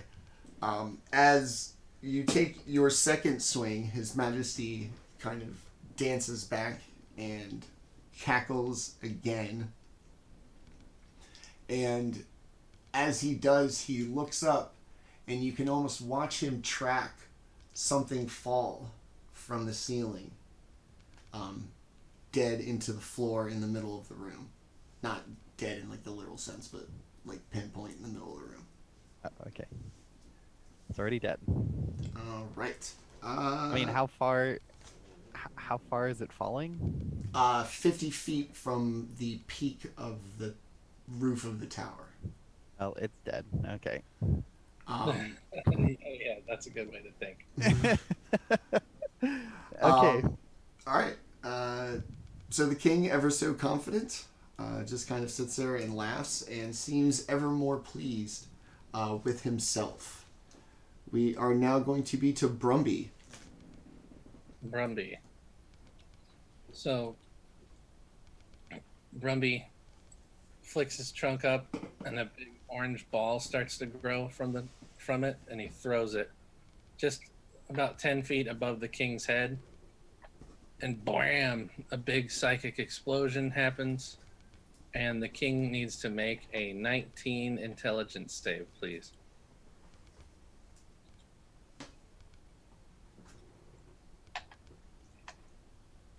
Ooh, 18. Oh, Yeah. excellent. So, the king will take much damage. Much damage. Hoist the damage upon His Majesty. Yes. Take this, His Majesty. Whoa. Dude, that was a lot. Sorry the stream was an hour, you guys. Well, everybody was too good. I balanced the encounters. Thanks for coming out. Have a good night. It's about efficiency. Yeah, we don't get paid by the hour, y'all. In and out. I'm going to dinner after this. 27 psychic damage. Okay. Okay. And for the next minute, anytime he rolls, he subtracts a d6 from that roll. What? Yep. What spell is this? It's called synaptic static. Oh, yeah, okay. So so his thoughts are muddled for 1 minute. During that time, he rolls a d6 and subtracts the number rolled from all attack rolls, ability checks, and con saving throws to maintain concentration. What? He can make. Yeah. It's a 5th level spell. And what? I don't like it. It just is. I don't get a chance to like. I just got this. You can attempt to make another 19 intelligence save at the end of your turn for the next. Yeah. Oh, okay, good. Lord, thank God. Jesus. Okay, all right. You're gonna do it with a -6. Or Okay. potentially. That's a good point. Okay, yeah. So I got it. I need to roll a 25. Yes. Okay. Oh wait, I don't think that intelligence saves. I don't think saving throws are ability checks, are they? Oh, you're right. Okay. Oh, con save. Okay, cool. To maintain concentration. Sorry, mate. All right, that's fine. Good. 'Cause, like, Jesus, man. I was like, well, this was fun, you guys. It's dirty, but it ain't the end of the line. Yeah. It's a mean one. All right. Okay. His Majesty kind of laughs, not so much at you, but like he just heard a joke in his own head. He is quite mad and his thoughts are jumbled. Right? That's the word? Yeah. Okay. So, I know that one. he's already a warm soda and you just shook him up. All right. So, is that it for you, Brumbie? Yes, sir. All right. All right. Hernelis, caught between a weird spot, buddy. Fey royalty. You've been very polite thus far. Mm-hmm. When I look upwards, can I try and track down what, like, because what do we know? Like, if I look up the ceiling, what do I see? You see essentially the underside of a woman in white, literally just suspended in the air. And how high up off the ground is she? 50 feet. 50 feet.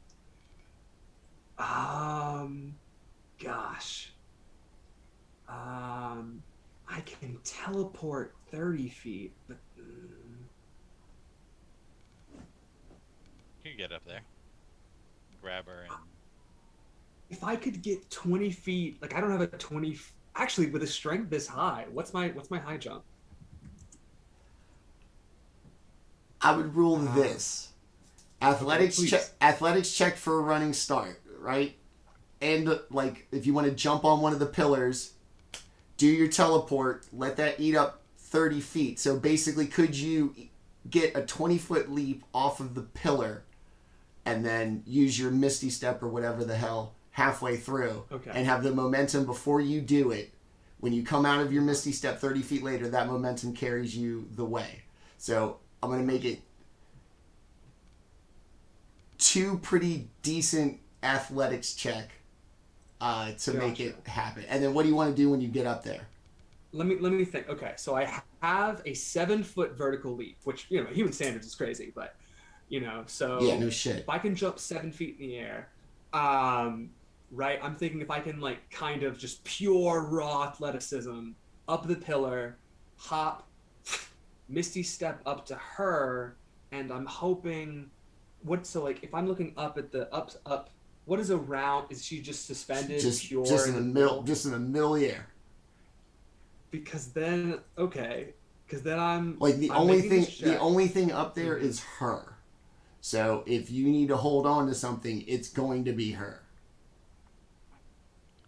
Yeah, because the best I'm gonna do if I can grab onto her, if I pull her down, is okay. But so with my falling speed, if I was to get up there and grab her, hypothetically, if we started falling, would I hit the ground this turn? Yes. Okay. Terminal velocity is a thing. It's far. It's fast. Yeah. Boom. Okay, so I wouldn't have a second turn to try and No, so, it's basically athletics check, potential fall damage. I think I can eat it. I think it's worth it at this point. I love it. I love the spirit. at the least you can break her fall, right? Yeah, her fall. Yeah. Her fall's the important part. Yes, I her. can take a little bit of damage. At the least you can break her, sure. 2 consecutive athletics checks. I'm gonna running up, just trying to like climb up and like get my momentum. All right, the so one, the first one, roll it, then we'll call that into your Misty Step, and then the other one's how you come out of it. 25. Okay, love it. All right, so so far so good. You hit this thing right where you're supposed to. You come off of it perfectly. You hit your little Misty Step, and you are disoriented for a quick moment while you make your little jump, and then you come out and 23. 23. 23. You are going to come out quite gracefully. They would put you on a sneaker if that was a thing. You're going to Hernelis. You're going to brush the underside of the princess, and as you do, your hand's going to come away with blood on it. And you're going to basically effortlessly make like kind of an ellipse, come up and touch her, and then just land perfectly on your feet safely with no damage. Okay. Wait, so I'm 50 feet up the air. I pass through her? Like underneath her. Oh, I just didn't quite catch. Gotcha. Okay, and I'll land. Perfectly fine. Damn. Hypothetically, is the king wearing any metallic armor or wielding any weapon or anything like that? He has half plate. Half plate. Yep. So I think after like the blood on my hand, I get really frustrated, and I would. Heat metal has a 60-foot. That's probably he'd be within 60 feet, right? Yes. So yeah, just full send. Fourth level heat metal. Okay. So that means that his half plate armor is gonna like start glowing red hot. And so he's gonna take the damage, and he can't drop it. It's his armor. But if he could, he would make a con save, but he can't. So until this armor comes off his body, or my concentration breaks, or the spell ends, he has disadvantage on attack rolls and ability checks until. Okay, no. Yeah. Suck. He has a minus D6 and now disadvantage. But this turn, he's going to take 18 fire damage. As it's just his armor singeing into his skin. Okay. It smells like cobwebs burning as his armor kind of heats up. The glowing red, a stark contrast to his kind of blue ensemble as it is. He's still going to kind of laugh it off. And as you hear like his flesh kind of sizzle and even kind of make a little smoke, there's going to be a real intense scream from up in the rafters as just this absolute scream of pain emits from Good job, you're killing her. the ceiling. Yeah, we've got to stop. We've got to just stop. We got to just get the girl. That's the whole thing, is we're getting the girl.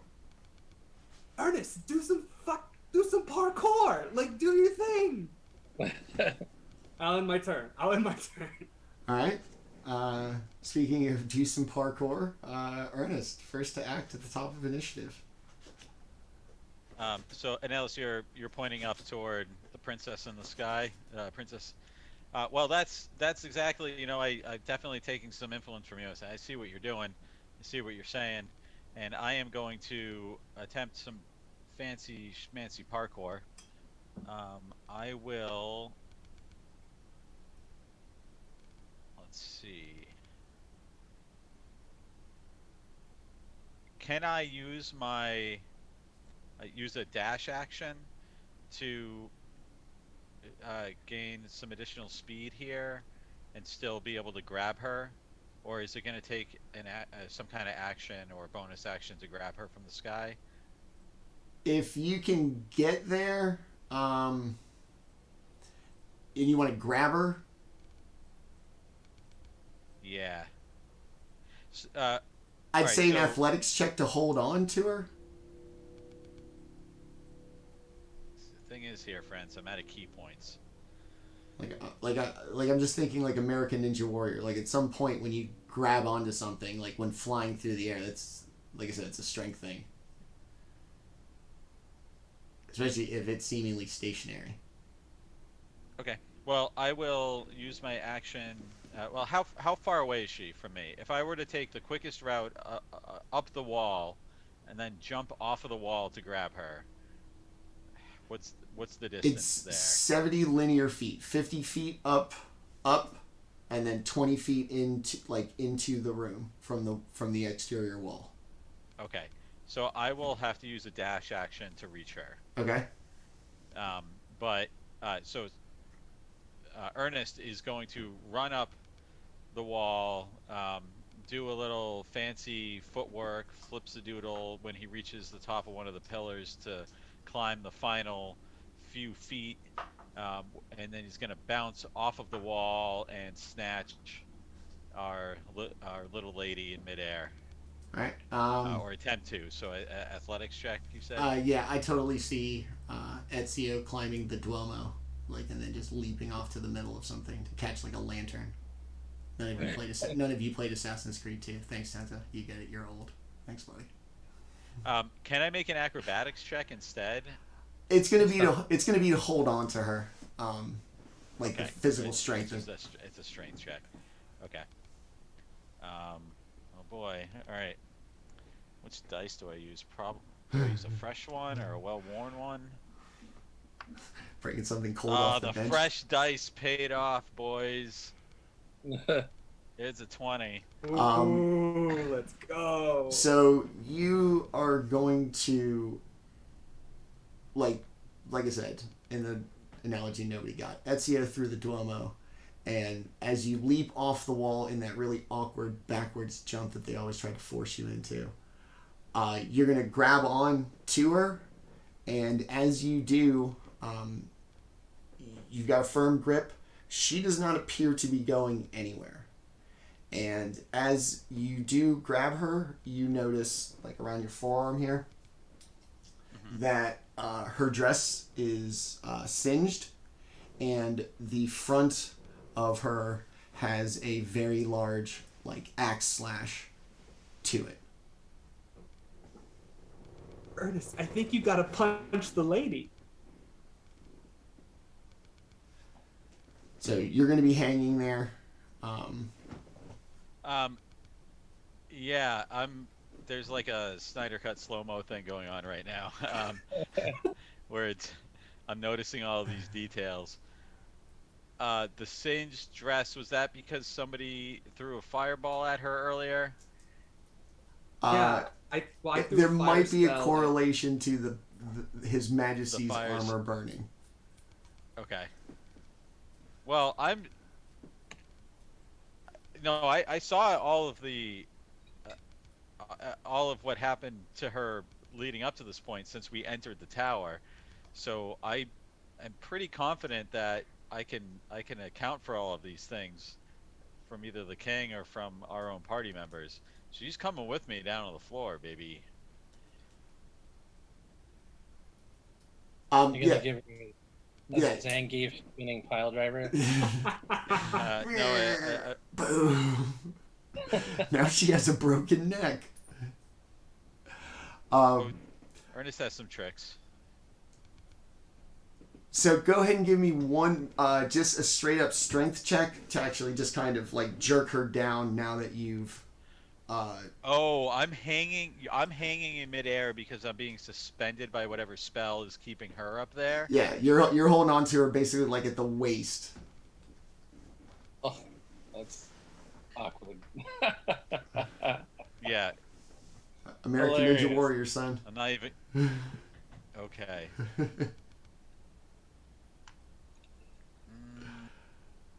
me. All right. It's no good. It's a 9. You are going to jerk as hard as you can. That's really bad. Um, and you were going to lose your grip on her and fall to the center of the room, but you're going to take no damage. You are going to be knocked prone, though, from the fall. Okay. And you're going to be dead smack in the middle of the room.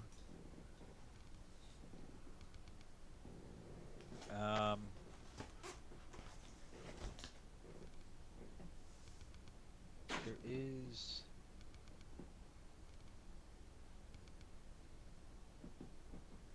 well, I don't have any bonus actions that I can take. Oh, one question though while I was up there, was her mouth open? I'm going to go no. Okay. I'm done. My turn's over. All right. The king's going to look somewhat amused by what you seem to have discovered. And it is going to be his turn. He's going to move a couple feet forward to you. Do I get to attack him for doing that? Yeah. I'm in front of him. Yeah, go ahead and take an opportunity attack. He's basically just going to go a couple of feet past you into the center of the room. You still get your opportunity attack, but he's not going far. Okay, I got 21. Yes. Okay. Chop his legs. Oh. It's 10 points of damage. Okay. Or you just chop his hip a little bit, I guess. Yeah, I'm gonna clip his little toe. A little what for in hockey terms. So as you do, he's going to kind of jerk, and in your kind of peripheral vision, especially being as tall as you are, the princess is also going to seemingly jerk in the same way as His Majesty. Oh, Take that, princess. All right. Now on the king's turn, he is going to make both Ernest and Fynra make a dexterity saving throw. 26 Ooh. for Ernest. Oh, the monk, yeah. I was like, I don't know why I'm still like, wow. The monk is very dexterous. It's crazy. Wow, did you guys know the monks can do this? It's insane. I just do a standing backflip to ready myself. Fynra, what'd you get? Sorry, what am I rolling? Dex saving throw. Okay. Should I have rolled with disadvantage because I'm prone or anything like that? I got a 20. Okay. Man. All right. I got 17 plus 3. Uh, You also get advantage on dex saves towards things that you see coming. Yeah, I rolled. All right, so you're gonna take 14 points of damage, and Who? Both of us? both of you. You both Okay. saved. So what kind of damage? Because I resist a lot of damage. Shit. What again? and don't monks have evasion at this level? Don't you take no damage when you pass saves? You might. This is But what- I have resistance to everything except psychic. So as long as it's not psychic. Oh, no, it isn't. Okay, then I took 7 damage instead of 14. Okay. And then your movement speed is reduced by 10 feet until the end of your next turn. Okay. I didn't like moving fast. Not in a rush anyway. And after His Majesty makes his movement, out of the kind of eminence of moonlight are going to appear two kind of little sprightly looking figures of the king's same kind of color scheme.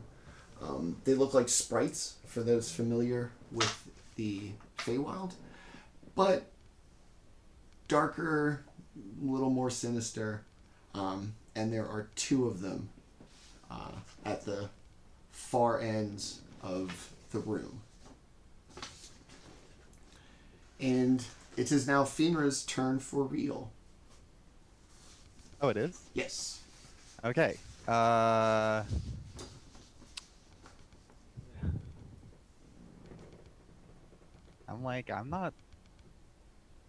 not smart or like got any spells or anything. There's no way for me to stop her from taking damage, so Look, man, I'm just gonna do one thing. I'm gonna do it. All right. I mean, like, yeah, I don't know. I don't see any like magical artifact or some kind of thing that's like connecting them or anything like that. She's just floating in the air, right? Yep. Pretty Okay, pretty secure up there too. Was she conscious? Did she? No. Seem I mean, awake? she's screaming out in pain every time we kill her or chop this guy. Well, I mean, whatever. I mean, if she dies, she dies. That's her fault. That's why you don't go on vacation, girl. Well, I mean, I don't know what else to do. So, The creepy things that just appeared. what? Then Sprites. chop a sprite. Oh, okay. There are sprites. I didn't hear that. Yeah, 2 of them. Okay, 2 of them. I see. Okay. Sure. Yeah, I'll go chop a sprite. Okay. There's one about 10. There's one about 10 feet in front of you. Oh, that's easy. Yeah, I'll chop that. Okay. Recklessly great weapon master, for 17. To hit, yes. Yay. That does 20 points of damage. Okay. The sprite is going to disappear into a puff of, like, starlight. Just sprinkles. As it disappears after you smack the hell out of it and make purchase. I'm going to be slightly disappointed that there wasn't a more meteor reaction to my chopping it. Okay. And then I'm going to look for the next sprite. I'm going to charge at it. It's going to be on the other side of the room. You would have to pass his majesty. That's fine. I don't care. Okay. Is it potentially D6? What's he going to do? What's he going to do? Tickle me? He's at disadvantage and he has minus D6 off of it. Oh man, I totally should have spent my turn figuring out how to like unfuck that thing. All right. So I roll at disadvantage and then take a minus D6 on like the crappy roll. Mhm. All right, got it. I don't have that much armor class, so. I'm willing to bet you got more than a 4. Yeah, well, I mean, by default, I have 10, so. Yeah. Okay, so Barbarian with a negative dex. yeah, just like a I'll madman, have just to go kind of away. swinging his sword as you go by. Okay, yeah. Easy peasy. Lemon squeezy. Let me go chop this other little boy. All right. Or pixie, or whatever. Hiya! 15? Yep. Oh, okay, good. Ooh. 26 points of damage. It too is. Wait. Oh, Yeah, wait. 26. It too is gonna explode into like a puff of starlight and glitter. Good. All right. What else? That's it. Smash That's it. I get 2 attacks. All right, Chop, cool. chop. All right. Brumbie. We are back down to just his majesty, more or less in the center of the room. All right. Yeah. That object that the Lord of the Hunt gave me, he said to hold it into the moonlight. So I do that. Oh, yeah. Take it out of my robe and hold it up into the moonlight. Okay. Yeah, I leave these things to the smart people. As So- you do, the natural colored moonlight that's been streaming in through the ceiling reflects back out through the holes in a very vivid, like lilac color, as it shines like straight out into the as best you could tell just through the hole in the ceiling But you would imagine as powerful as that beam appears, it carries through out into the night sky. All right. And while I've got it held in the air, I look at the king, and my eyes glow, and a bolt of lightning shoots out of my trunk, Palpatine style. Let's see if I hit him. And him? Is he still? Because I don't want to keep hurting the princess. Oh, that's true, isn't it? Do we want to try and shoot it up at her to see if that's the puzzle? Like reverse it? Like, yeah, like if hitting him hurts her, maybe hurting her hurts him. It's only a D12, right? No, that would have been nasty. What I was about to do. Oh God! No, that would have been Different spell. that would have been a cooked princess. Worst wedding guests ever. I don't want to take your turn. You'd save the Yeah. bride? Nope. Yeah, you're dead. All right. Yeah, fuck it. Make the princess make a intelligence save of 16. Okay. God, I hope this works and just doesn't double She's down. unconscious. Can she make a save? Yeah, you can always save. Okay. 14. Okay. She fails. Ha ha ha. Okay. And then what happens? She just this is a tester, so she only takes 7 points of psychic damage. Wow, okay. Whew. It's just a little psychic spike. Oh, maybe I you look at woke the her up. king. He just laughs maniacally at the sight of Brumbie essentially squeezing this girl's brain in some way. Yes, I did. You don't understand. Her time is almost up. It matters not what happens to her, only that she remains. Is that it for you, Brumbie? Yeah. All right. Hernelis. So we've grabbed the princess, but she's stuck in place.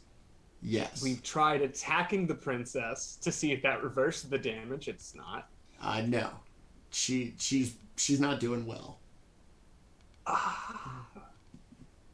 So what did putting the thing that Brumbie is holding, and then he put it in the moonlight, did that do anything? Did that do like what outside of just the light? Did the king respond to that? It, as it's respectable to believe that it is the equivalent of a Feywild almost bat symbol. Just with its magical properties and it shining through the thing, you can probably see it from quite a distance away. Boys, are we stalling for time? Is that what we're doing? Let's just kill the king and the princess and the prince. Just kill them all. That's Is just Manny pulling a Final Fantasy IV on us? Is that? We don't want to stall for too much time because she'll get trapped here after, or her home will be ruined if she stays too long. She Okay, won't but be if able to she's go. dead, I don't want to throw us another bad thing. Wait. Can we wake her up? She's unconscious right now. Is there a way we can wake her up? I shouldn't. I don't know. You grabbed her and why held don't you her heal away. her, and we'll just try and mitigate Okay. the damage. New plan. I have a feat that gave me a free Misty Step, Okay. but now I'm going to use my Fey Step this turn. I want to do the same thing. I want to try, same trick. Okay. Use my teleport onto her and grab her, and then I want to be hanging up there with her. Okay. We are manhandling this woman so Because much. I don't think I have a better way up there other than just Like I said, man, American Ninja Warrior. It's where this all came from. Go with it. okay. To climb my way up there, it's the 23, Okay. and then to grasp her, 27. All right. Feels like that wall. You are going to grab onto her, get a firm, like, kind of grip, and be still hanging there. Okay. Wake her up. Okay. So there. Hold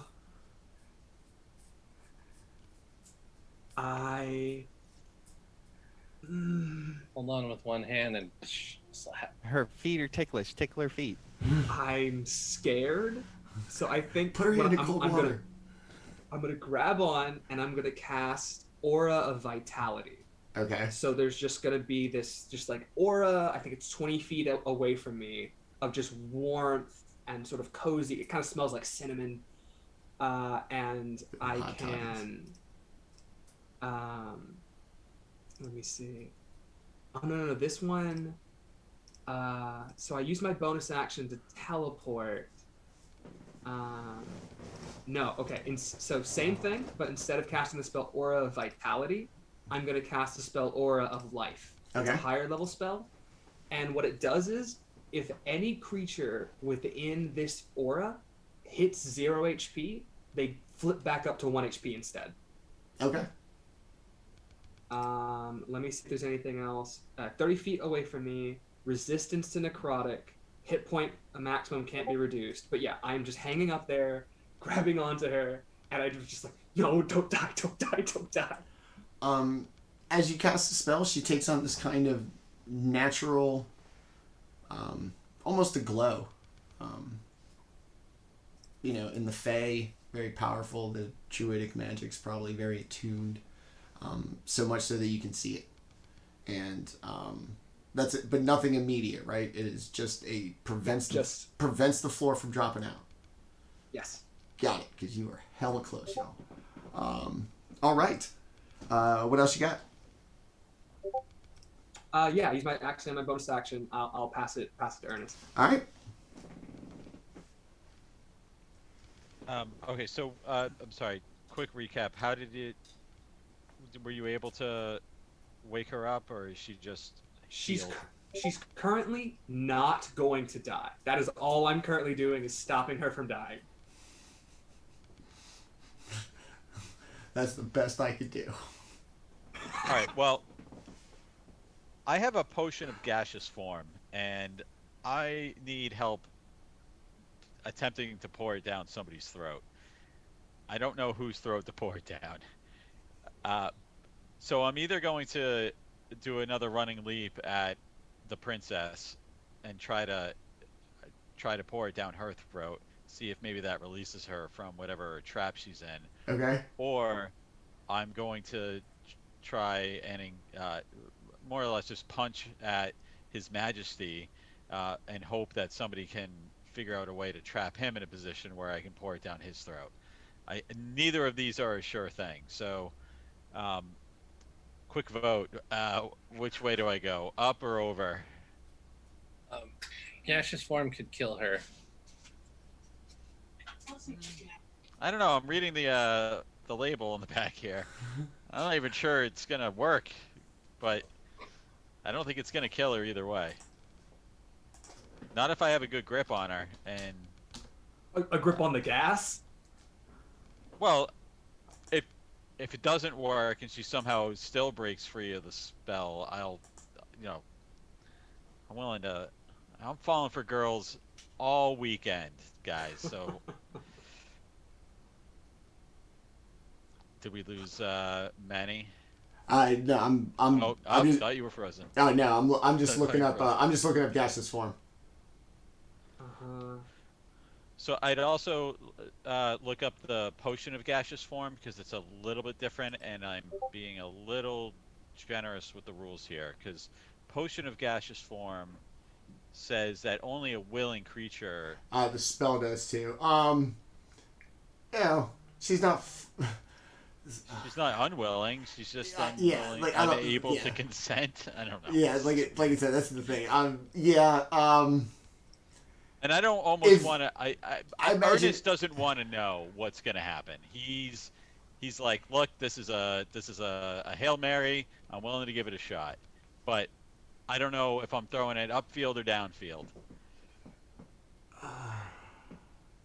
I almost don't want you to let me know how you would rule on it. I'm gonna let you do it. Like, that's not even a thing. I'm Right. trying to figure out how this thing's gonna go for. If no one has a bright idea, I'm jumping for My Fair Lady. I'm just holding on. I'm just hoping. All right. Well, if there's anything you think you can do to wake her up, while I also run up the wall, hang tight because there's going to be another impact. Do you need another strength check from me to? We'll call it an because you got the movement speed to basically do it. I'm going to use my dash action to, Okay. to run over. Give me an acrobatics to bury Alan it like perfectly in her mouth, like the opposite of the hot dog. And Ooh. You. I mean, I was hoping to get a grip of her and then scramble to position the bottle. Okay, all right. If you wanted to do that, I thought you were just gonna fly through the air and try to just pour no, it in. no, like, no, I can't do okay, that. yeah. Then give me an athletics to grab onto her. All right, that's going to be a 22. All right, you are going to grab onto her. Now with two of you holding on, she seems pretty sturdy. At no point was there any kind of give or impact now that there's two of you holding on to the princess. So I assume I use my movement and my bonus action to reach her, and probably my actual action to make the strength check. Is there any wiggle room in my turn to attempt to pour the gaseous form potion down her throat? I'll let you sit it right here. So I have it clutched. Like, you don't even My have to chest? clutch it. Like, no, you can, as you hold on to her, she can have it resting on her chest, like a Okay. table. And this way, when it comes time, Alright. just knock it over like a cat. Okay, All right, I hope that works. awesome, Oh, good. baby. It buys me time before I got to figure out how this is gonna go. Fabulous. All right, the king is going to move. He is going to have a kind of electricity shoot from the beams of light and hit Brumbie. That's going to be a 25 to hit. Yeah, you sure did nail the sorcerer.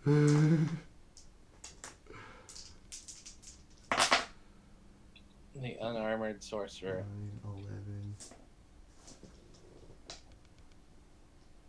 11. 12 points of radiant damage. Radiant, huh? Alright.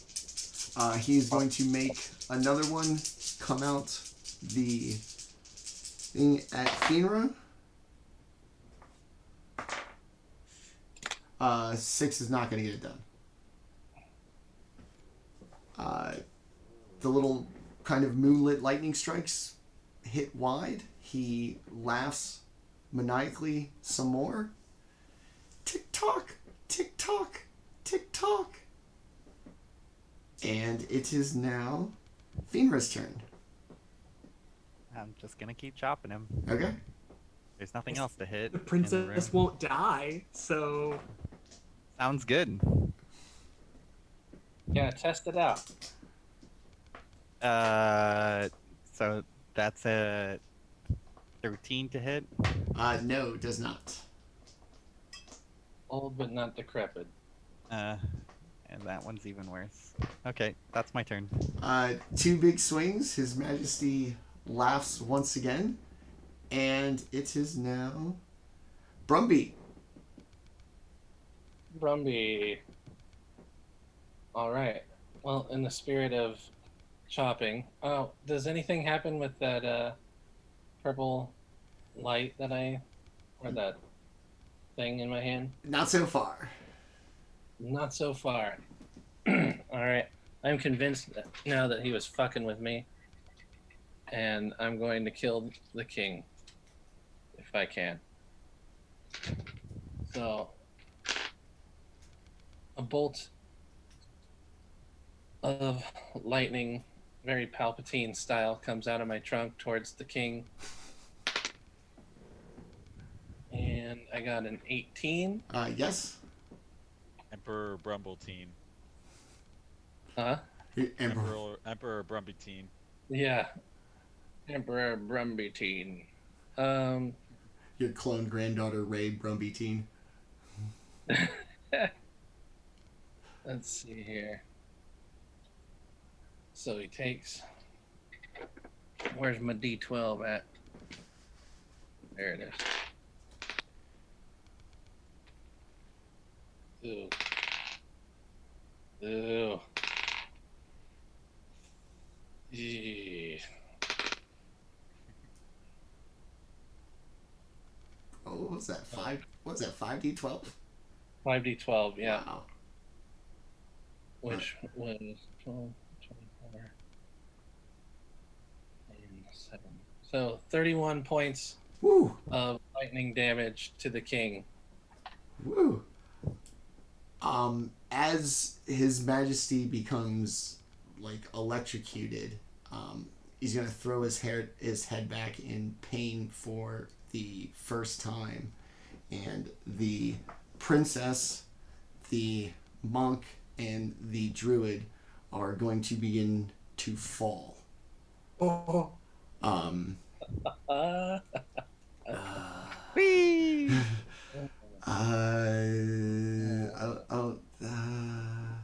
Does she wake up? She's still rigid as you fall. Give her a guile backbreaker.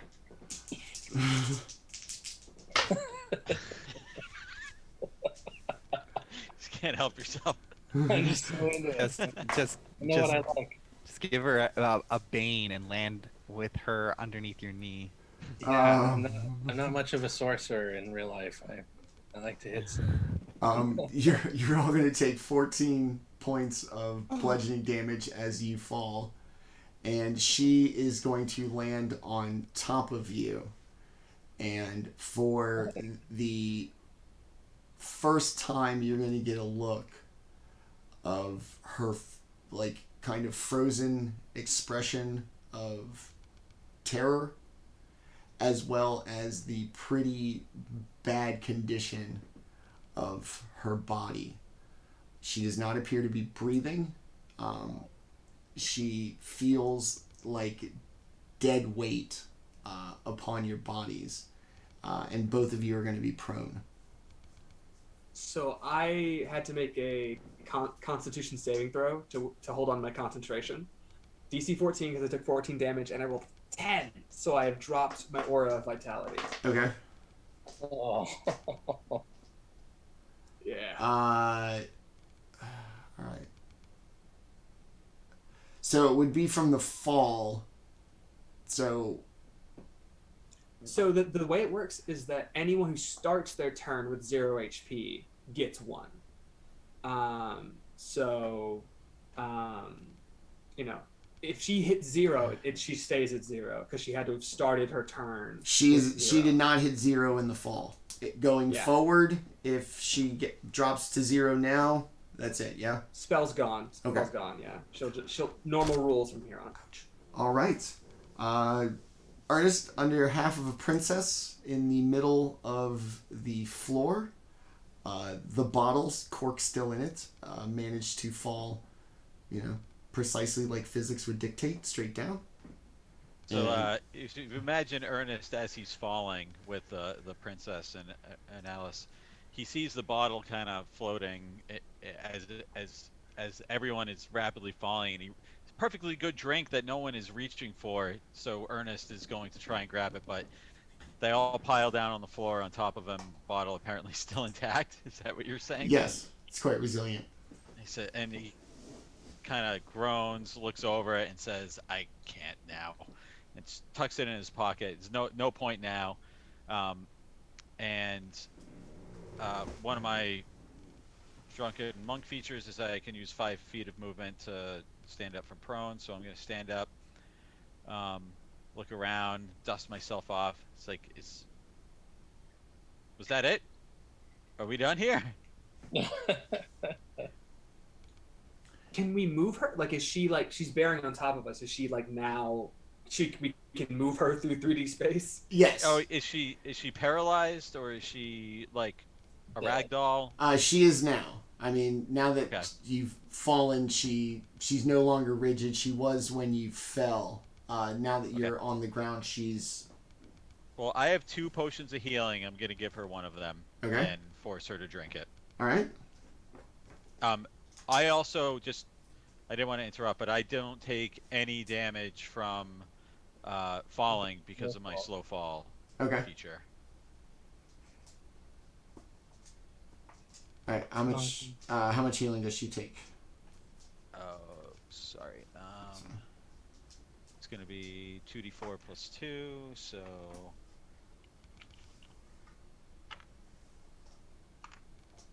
7 All right. healing. The repeated axe slashes on the princess, the physical wounds, kind of seem to close, and she has like kind of a labored breathing, but still unconscious. His Majesty is going to roll up basically between everybody, especially Fynra,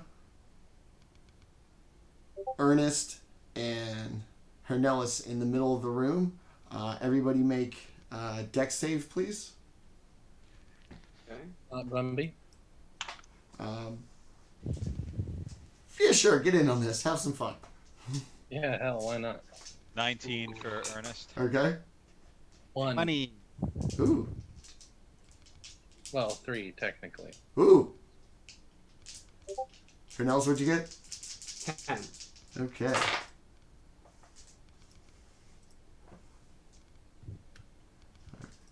14, 20, Ouch. 29. All right. Hernelis and Brumbie are going to take 29 points. Of what? What was it? Radiant? Boys, I'm down to 4. So like, You're the healer. I am the healer. So if I need to just go in the corner and y'all have fun. Fynra and Ernest will take 14 plus whatever your damage mitigation is. What type of damage is it? Radiant. Yes. Thank you. Thank you, sir.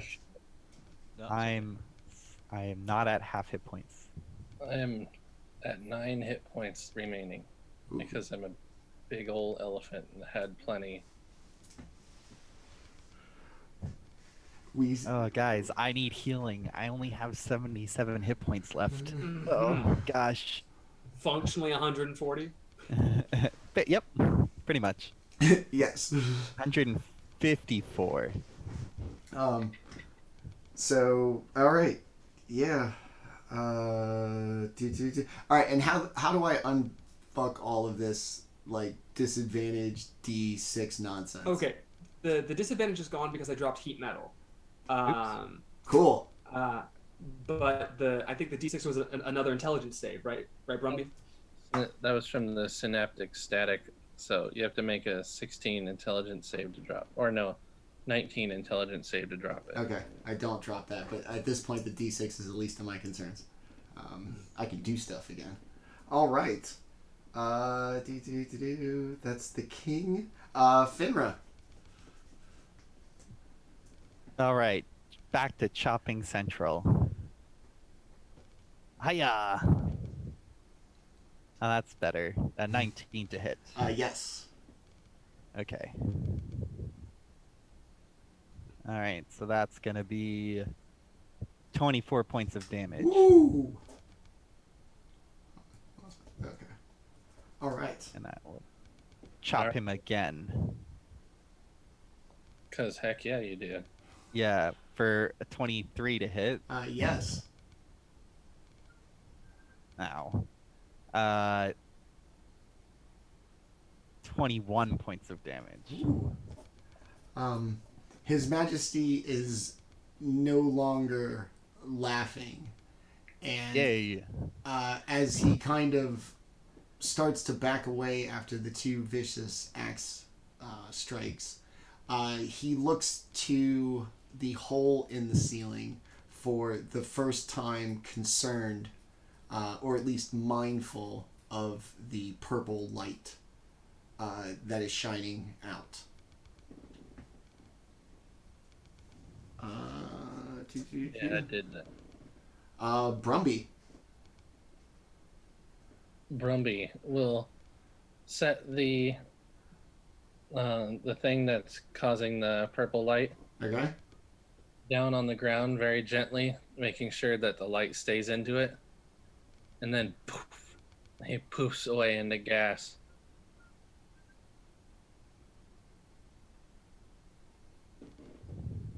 With an evil laugh. Okay. And that's it. Brumbie's taking care of himself. I believe in you. Bye.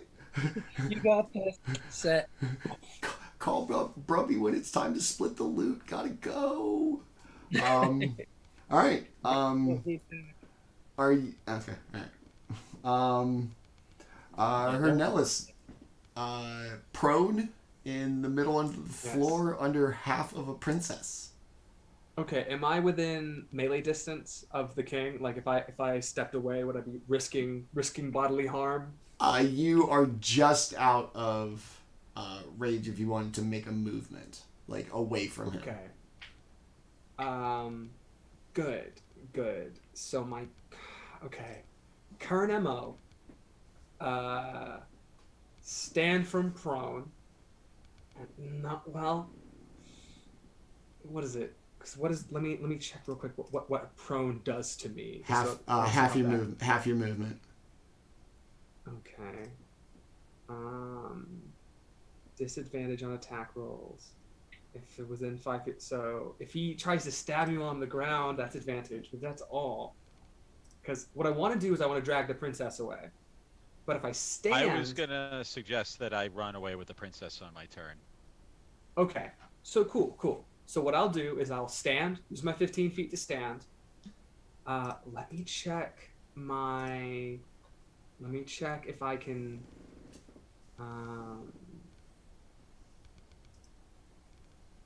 Let me check Misty Step real quick, just to see if I can.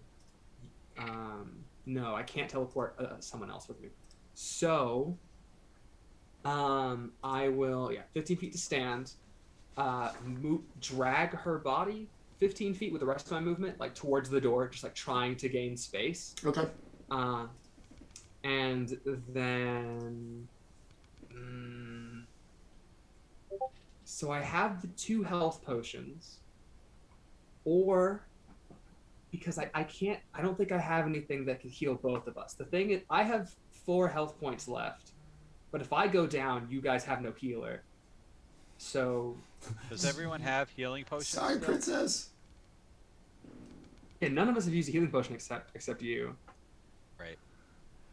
So you know what? Yeah. Fynra's Having not drugged her worried. 15 feet, I'm going to use my action to put up the Aura of Vitality. Okay. Another 30-foot radius sphere around me. That same sort of familiar autumnal floral scent. Bonus action, I'm going to glow for a second, and I'm going to give myself 2d6 health back. Okay. So I gained 5 health points, and I'm currently dragging her body away, giving some space so that Ernest can come in and do the job a little better than I can. Okay. But that's my turn. All right. She will now no longer drop to 0 hit points, which, to be honest with you, No, two different spells. What'd you That get? was aura. Yeah, no, that was aura of hell, aura of life, which was the Okay. one that meant she came back. This is aura of vitality. All this does, it gives me a free bonus action heal on my turn. That's all this spell does. Cool. All right. And you took that for your... For myself, just so like I didn't drop. Got it. All right. All right. Let's be real about this. Basically, what it boils down to is, can Ernest do enough damage to finish off the king before his turn and potentially killing a couple of people? I'm into it. How you With a feeling? couple people, I'm trying to. Yay! Yeah, it might. I don't know Brumbie's deal. Not me. Yeah, you're fine. Brumbie says you're on your own. Yeah, Brumbie might be fine. All right, man. Like I said, that's basically it. No, So, all right. okay. So Ernest has apparently read the room entirely wrong, and he doesn't quite. He's like, so don't save the princess. Fight this asshole. I mean, I'm What he's asking. saying- I'm asking what the he's party saying- members. Oh, I'm looking at my Brumbie and It's the king's turn next turn. Like Yes. after you, it's the king's turn, and there's a bunch of people who are low health, which means if you don't kill the king, he probably is gonna kill somebody else. That's what he's saying. I'm just a wisp of red smoke. I mean, maybe Brumbie's okay. All right. Well, I hold up my potion of healing, the one that I have left, and I say, "Who needs this? Because I can't administer it. I have some punching, kicking to do." I got plenty of potions. Just punch him. Just punch him Alright, a lot. I hand it to the princess, and I run along the wall in order to try to catch our king by surprise. And I do a flying bicycle kick, which Oh, is going to man. be We've been holding B this whole time. 4 attacks total. No, I don't have a key point, so it's only going to be 2 attacks.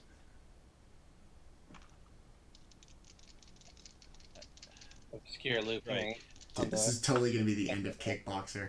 Just He doesn't like, hit. None of them land. Oh. An How 11 many Jean-Claude An 11 or a 12 to hit. No. Yeah. Okay. That's how that goes sometimes, doesn't it? Sometimes we die. All right.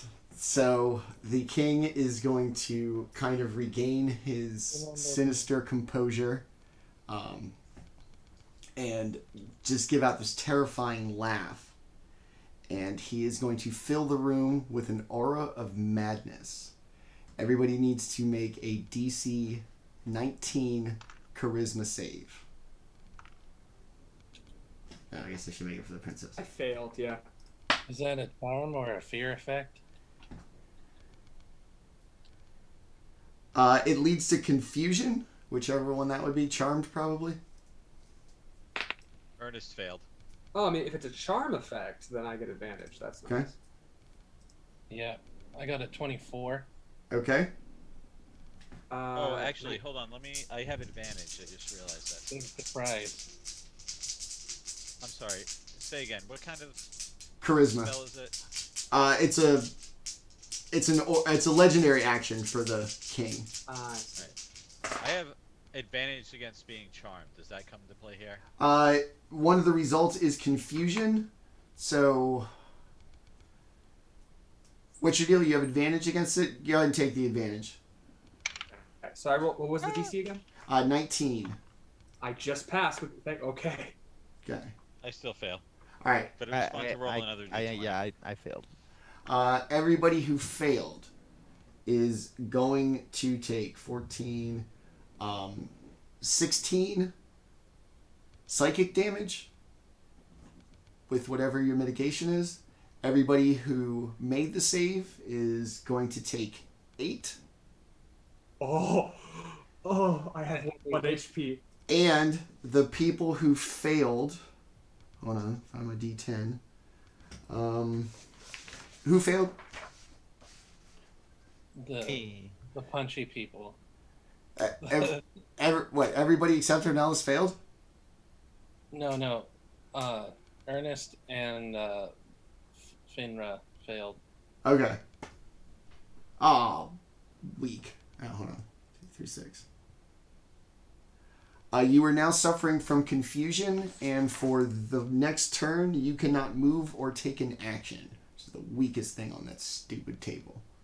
Other stuff was awesome. What's confusion? Is it Um, just stunned?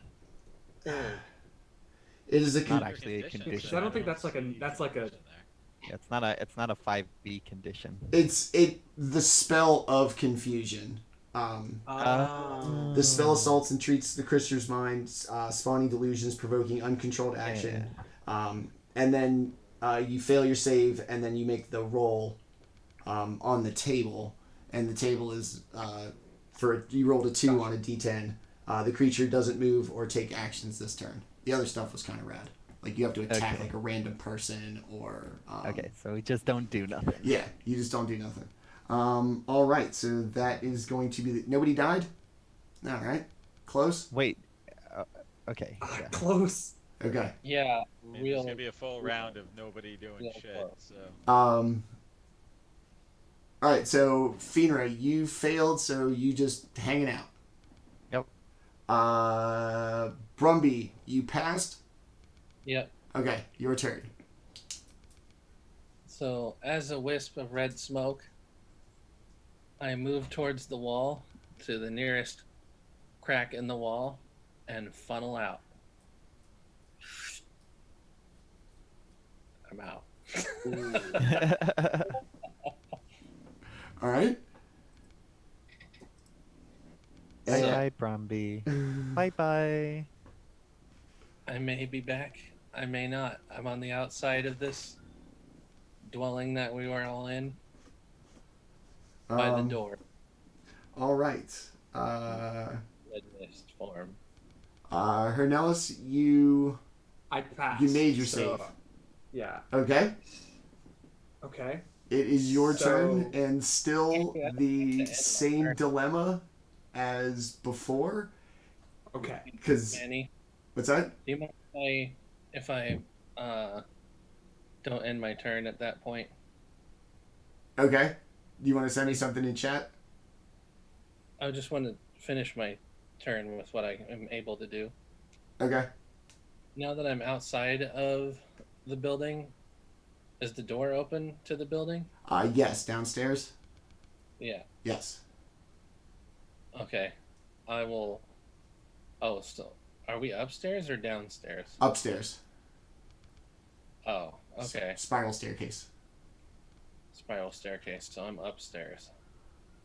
Is there. I'm gonna start floating up towards the roof, Okay. 10 feet at a time. All right. As you kind of so what you went out like a sidewall, and now you're going up. Crack, And and then then through a crack in the float wall. up. Okay.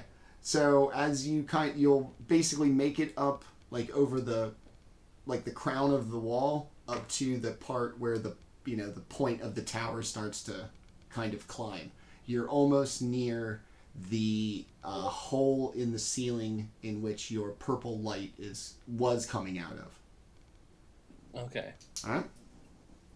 cool. All That's right. the one I like. All right. So Hernelis, like I said, same deal. Okay. We are getting close to the king again, and I think Ernest failed. So okay. Okay. First things first, I'm going to bonus action heal myself Okay. for another 9 HP. Alright. Just trying to stay on the field. And so here's the thing. If I burn my last 3rd level spell slot, I can't cast Revivify, and so whoever goes down stays down. But I mean, if I don't kill him, we're fucking dead anyway. So Do whatever So- you want. let's Fynra. Okay. 3rd level Scorching Ray, and I'm again just like drop my sickle to the ground and just for Burning Rays of Fire. Okay. Okay. 27. To hit, Hey, yes. hey. Nat 20. Okay. Yeah, these are all to the hits. You So 13 hits. No. Misses. And does a 21 hits. Yes. Okay, so I'm gonna roll as if 3 of them hit, and then max damage on the crit, right? Yes. And double the Okay. dice. Yeah. Gotcha. Okay, so these are just the two normal ones that hit. Okay. Dealt 13 fire damage, Woo. All right. and then another 12 on top because of the crit, and then one more. So all told, 14 plus 5 is 19. 19 plus 12 is 31. okay.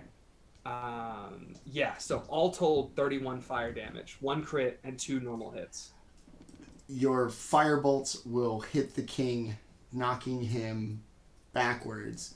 And for the first time as he hits the ground, he is no longer bathed in moonlight.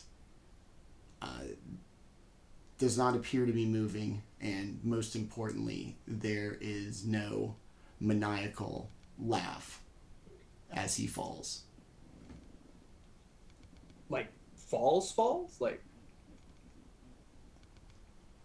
Okay. That was a pretty impressive amount of damage. Yeah, I think I'm just using I'm gonna drag the princess still, so that'll be half speed, so 15 feet. Okay. I'm gonna drag her closer to the door and just try and haul ass. But that's my turn. And for Brumbie, who's still on the outside on the roof, off in the distance, you're going to hear a galloping, and appearing is going to be 2 unicorns. One with the large and impressive Lord of the Hunt, and the other with the Prince of Dreams, as they hop off their horses and run up the stairwell, out of sight for you, and for the remainder of the party inside. You're going to hear the commotion and the kind of ambling upstairs before the prince and the Lord of the Hunt appear. Are we still in initiative order? Nope.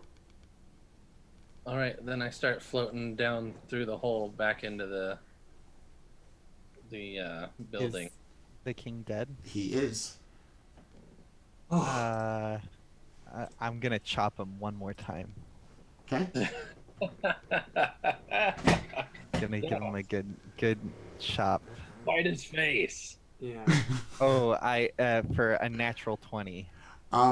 As you crush into his no longer moonlit body, it's going to turn black and just kind of fettered and just kind of collapse in on itself like a really soft souffle.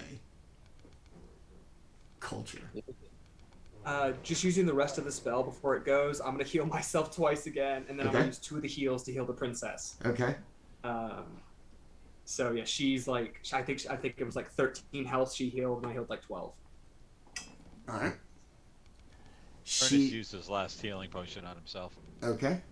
The prince and the Lord of the Hunt barge into the room, and kind of the Lord of the Hunt kind of looks around and walks over to the pile of fallen souffle that is now His Majesty, and the prince goes to scoop the princess up.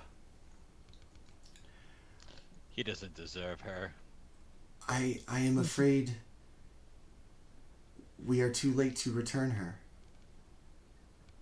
I do not know the ways of your land. I I will leave it to you. Is it?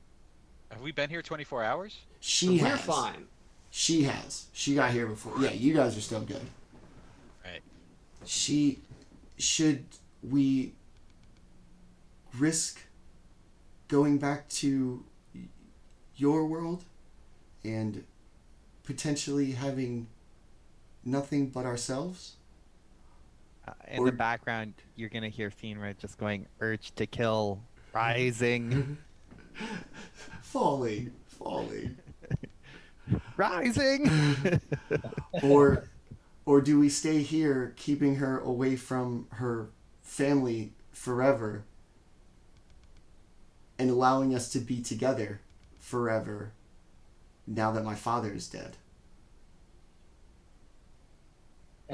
Are you asking us? Yep. I've Oh, been floating down towards the floor this whole time, and I poof back into Brumbie behind these guys. Make yourself happy, child. Keep her forever. Who cares? They are humans. They'll be dead within a couple of years. Ernest kind of rolls his eyes and says, "Has anyone asked her what she wants?" Nope. Motioning toward the princess. she's weak. Her. She is a human. Well, then, in that case, Princess, I'm Ernest. What is your name? I am Desdemona. I Desdemona. That's a very beautiful name. I want to. I would like to see my family again, but if I am not able to, perhaps a life eternal with my love would suffice.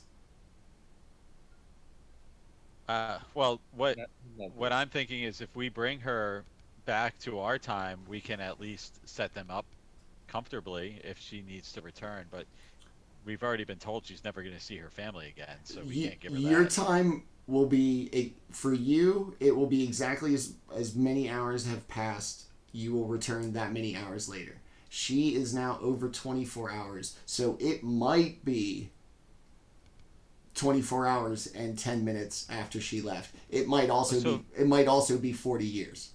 So let's imagine that I held her hand as we walked through the portal. And you just get She separated. Yeah, might go somewhere completely different. Yep.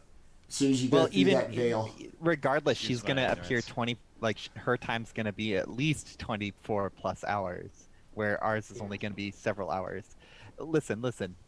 We'd be spending the rest of our life hunting it Just down. take the Yeah, chance. I want to go home. Just take the chance. I Don't have let an no idea. man tell you how to live your life, honey. I think That's what these Hernelis- muscles are for. Hernelis Bash. is going to stand up, and then he's going to kneel, kind of covered in the blood and everything. And he takes his blade, and he takes his shield, and he throws it on the ground. And he says, my lord and lady, if you let me, I will offer myself to you. That is If you a walk through three-way. that portal, if you walk through that portal, I will spend the rest of my life trying to find you and trying to reunite you with your land and family. Boring. Do what you want. Get out there. Let's a good time. Roll. Yeah. Brumbie thinks you should stay here. Human life is fleeting, boring, and pathetic. Unless it isn't. So, all right. So what's the vote? The longer she stays, the more she risks like really effing up time. I mean, Fuck it, man. hey, if she appears like 40 years in the future, she's still gonna be her age. She can do whatever she wants. Yeah. So I mean, like, Who she'll cares be able if to her find her family's family, dead? but like the later generation, she'll show up and they'll be like, it was the princess from 100 years ago, and it'll be great. It'll be awesome. And yeah. listen, if we go back and then she's not there and she gets teleported 40 years in the future, we won't be there to know or care. So who cares? I've already given up my undying fealty, so like. This timey-wimey stuff is way over the simple drunk monk Yeah, stuff, yeah. so That's All right. I'm ready to head home myself. I tell her to take a chance. Very well. And the prince grants a dream fulfilled to all of you. should you all desire to return to the material plane, you will be well within your time, and you will basically just appear right where you left in the alley, and she will be brought back to whatever time the Fae has decided for her. You just fulfilled a wish for Brumbie, a dream for Brumbie, To go home in this particular case. specifically. Huh? Yes, it's to go home. Oh, okay, because Brumbie has greater ideals. Ernest is thinking similar thoughts. But deep in his mind, there's some larger goals that might come true in a dream. But Because we simply have the going option. home- We have the option to stay if we wanted, right? Yeah, We you could just, stay. like- You could Let's- stay if you wanted. What's the prince look like? Like, is he just like a ponce or like? He's, like everybody's 17-year-old, like, goth emo phase. He's the Prince of Dreams. He reads a lot of Neil Gaiman. Oh, Guy. Like, is he an Eladrin? Like, is he like 5'6" or something like that? He looks more of a moon elf. Like I said, that kind Moon of, elf. like, So he's purple still 5'6" or something. goth Like that. kind of. Listens to Morrissey. Man. Sad all the time. Alright, so who's going back through the portal? Oh. Okay. I guess Brumbie will. Yeah. Everyone else is going to go back to. Okay. I'm gonna go back. This Alright. place isn't Ernest- as fun as I thought it would be. Ernest takes one last look around, thinks fondly of the fire-dressed Eladrin, and kind of holds that thought as he steps through, or as he whatever happens to bring him back home. Alright. You all step through the portal and basically essentially right back through to the alley, and gathered in the alley that is no longer kind of a reception area for a wedding, there seems to be a group of peasant folk that are gathered, and as they see you come out of the portal, they get this kind of expectant look and then are crestfallen when you are not who they are apparently looking for.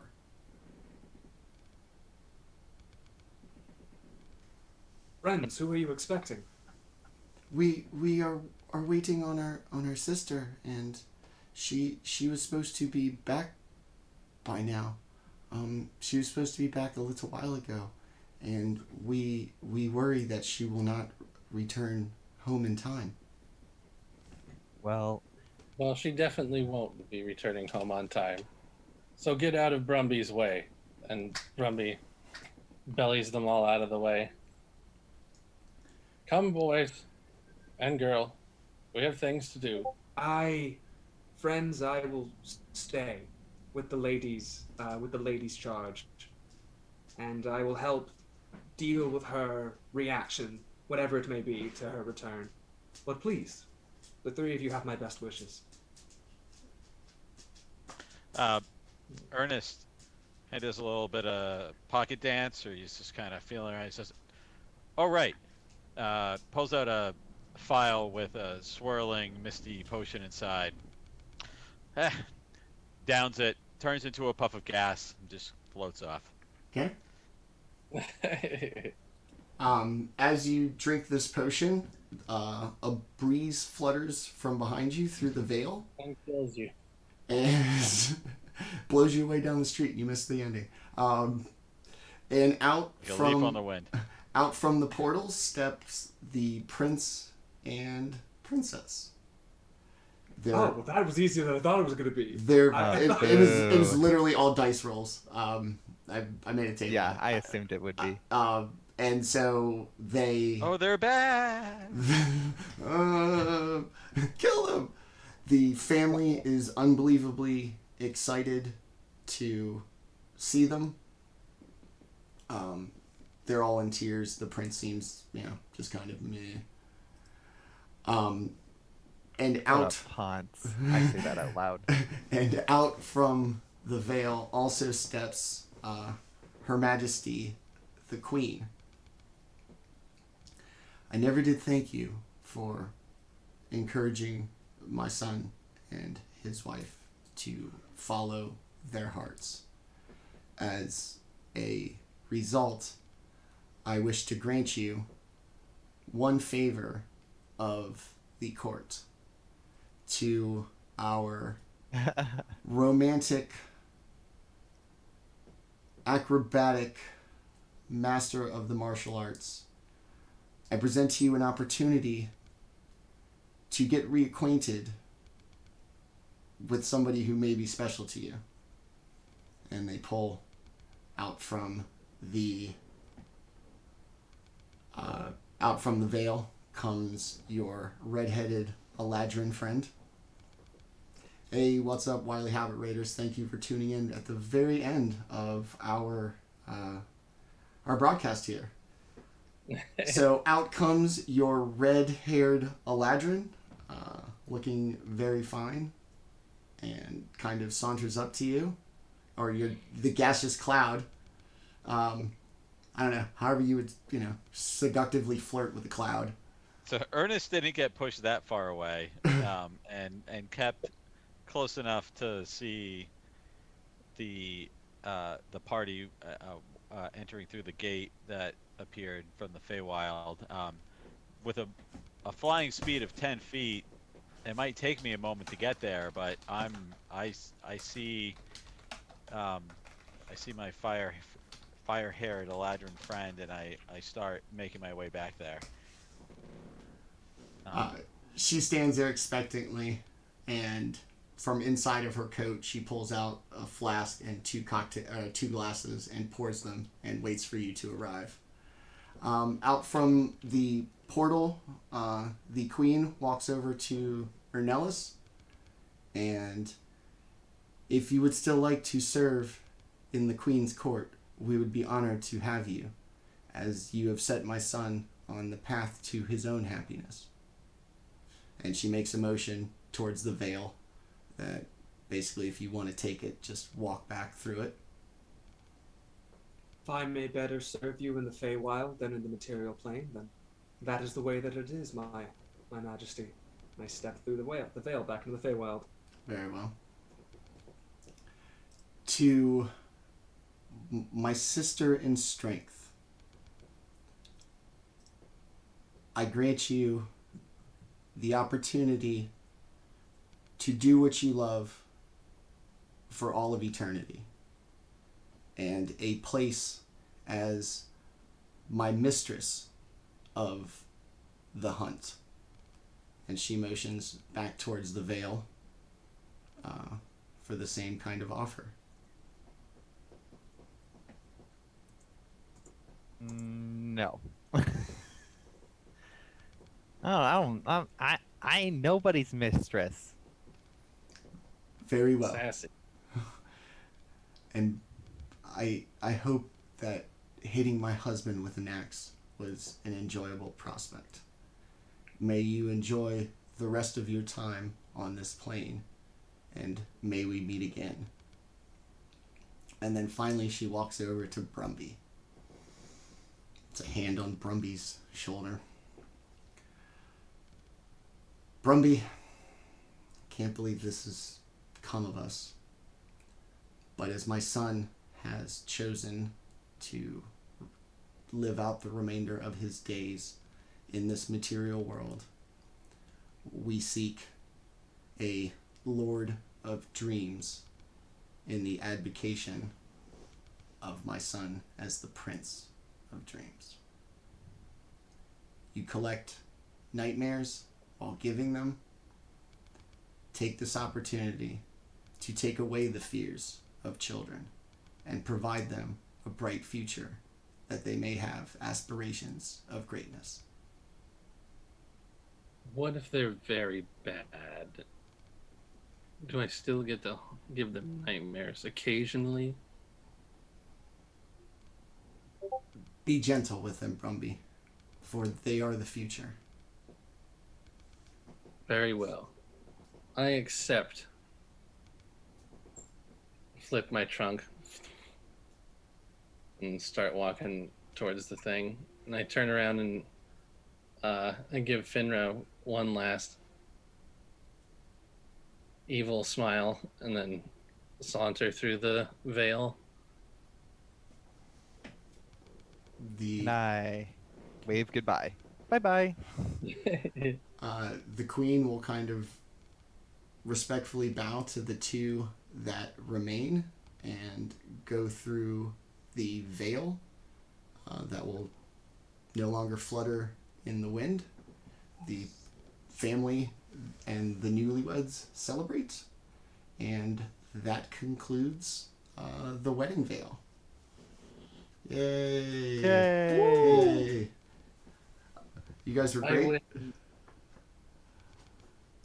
Yeah. So, if you didn't know a little something about Brumbie, my character sheet says I'm 4 years old because that's how many years the child had reoccurring nightmares about Brumbie before I manifested into an actual being. So Brumbie himself is a nightmare, and that's why most of the Fae know who I am, is because I haunt their children's dreams. And I'd already had it set up as the Prince of Dreams, so it just fit. So, you guys, that was awesome. That combat, I was really thought I was gonna get to kill somebody. Still Damn near haven't. killed. You got real close. I got real close. What was everybody's lowest? 4 something? Oh, I was at 1 hit point at some point. Oh, Oh yeah, I was Yeah. at 2 hit points before I went gaseous. Oh, yeah, it was real tough. I reached 75 hit points. Oh wow, look at Manny. He got the spellcasters down to a handful of hit points. Wow, crazy. Ernest was down to 34 hit points at Okay. one point, which is just above half. okay. Y'all were taking it to the chin too. Yeah, so that was great. You guys, thank you for doing this. Like I said, this was a lot of fun for the first kind of go around. No, happy to be here. Let's go around and let's meet the actual people behind our fantastic characters. Let us start with our Lothario monk once again. Ernest, tell us about Tim. Well, Ernest just coalesces again as a monk right before the gate closes, and he's like, didn't quite get there to say goodbye to Sephora. About me, I am DMing on Roll20 in Discord. If you're interested in joining a game in the near future, you can hit me up on Twitter. I am at IDEJMCD. It's pronounced IDEJMCD, right How's above. it? Yeah, for you. I love playing and I love DMing and hoping to do more and more and more in the future. So find me in those spots. Awesome. All right. Let us go up to our unsatisfied, potentially barbarian, who I feel like got to live out a little bit of a kind of escapist life as opposed to his usual cleric on Tuesday nights. Yeah, I'm Dustin. I play Dungeons and Dragons. I play video games. I enjoy those things. And yeah, I guess that's it. All right. Bullet points. All right, cool. Let us go down to our loyal Fey servant. I don't think that's the right word. I feel like doesn't do you enough justice. Close enough. I don't feel like it does you enough justice. Yeah, man. Tell us about Charles. Yeah, I'm Charles. You can find me on Twitter, CastFairVA. I'm just right now. I'm not doing much right now with my games or anything. I'm not hosting anything. Mostly just keeping it small for my home games and things. But very happy to be here tonight. I had a great time. Great time getting to be a part of the one shots and everything. And I hope you the best of luck with the rest of your stuff on these Wednesday games and everything. Thanks, man. Like I said, we'll just have to have you back. It's that simple. All right.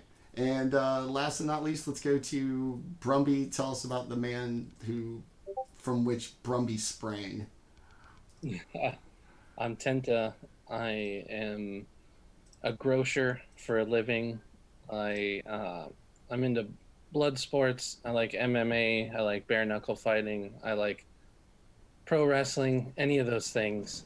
And I also like metal a lot. I like to listen to it. I like to play it. Hopefully soon I'll have something for y'all to hear.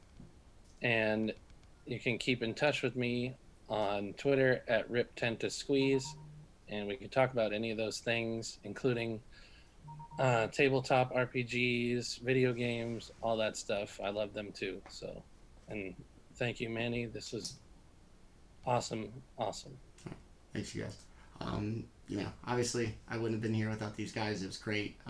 They made this thing. It was amazing with characters I never could have come up with. So bravo to them. I am Manny, Dungeon Master and host at GrowedUpGeek on the social medias. I'm a chef by day, Dungeon Master a lot. Tuesday and Wednesday, 7 p.m. here. Tuesday with Dustin and Tenta for Twilight Malediction, our Rime of the Frost Maiden campaign.